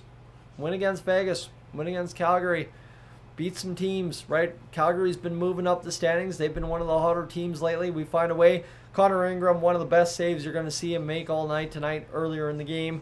As well, just a game where Connor McDavid, Leon Draisaitl dominated start to finish. Dustin Wolf, can we have another minute? Can we have another 12 minutes on this live stream for Dustin Wolf tonight? I'm sorry, I don't know what to tell you about Dustin Wolf against the Oilers, but he brings his absolute best, and he is going to make the Battle of Alberta single-handedly in the playoffs mean something once more. Dustin Wolf tonight, lights out. He gave up 5 goals on, 40 shots, but an incredible effort for him to not allow his team to be buried by the Oilers, which, quite honestly, I think you throw anybody else out there, it probably was the case tonight, but that's, again, kind of harping back to my comments at the start of the season. Dustin Wolf will win in a Vezina before his career is done. I thought this was going to be a Vezina caliber year for him, but obviously the Flames just not being at the defensive aptitude that they need to be to support a Vezina caliber goaltender. Honestly, just all in all, I'm a little shocked at how different, like literally a reverse of the Vegas game it was. The Oilers, came out flying against Vegas, struggled as the game wore on, and Vegas just kept cranking up the ante. I know Jack and Louie warned us in the Vegas game that was the case, but, tonight, the Oilers kept the pedal to the metal all dang game long, got the job done against Calgary. I think this game was put to bed, really, by the time Draisaitl scored that goal to pass Glenn Anderson. By the way, that happened. Leon Draisaitl. Do you know who the top 3 scorers in Edmonton Oilers history are? Wayne Gretzky, Jari Kurri, some guy named Leon Draisaitl. Now I'm going to tell you, I'm going to plead to the audience that I know is 50% over the age of 50 here on Dolynny TV. If you were going to tell me, or I was going to tell you, however you want to put that, when Leon Draisaitl was drafted, that he would be, at some point in Oilers history, the 3rd guy on that list, when at the start of it, it was Gretzky, Kurri, Anderson. Would you ever have believed yourself, me, you, whatever you want to say? Absolutely insane there from that standpoint for sure. So for the Edmonton Oilers, fantastic to see out of Leon Draisaitl, and all in all, just again, I think a night that the Oilers can be proud of, a night they really got the job done against the Flames. And At the end of the day, it means nothing. You got 2 points against the Flames, and really it just does nothing for you come playoff time because the Flames likely aren't going to make it. I understand that sentiment. The issue is you need to beat who's ahead of you on the schedule, and I don't mean ahead of you in the standings, ahead of you on the schedule. Tonight, the Flames were ahead of us on the schedule, and we had to beat them. We did it. 2 points in the column. That's what we came for. Doesn't matter who you win against. You need to get, about 95 to get into the playoffs points-wise. And the Oilers continue to climb, now up to 44 in the month of December. And things are looking good. So, yeah, hopefully for the Oilers tonight,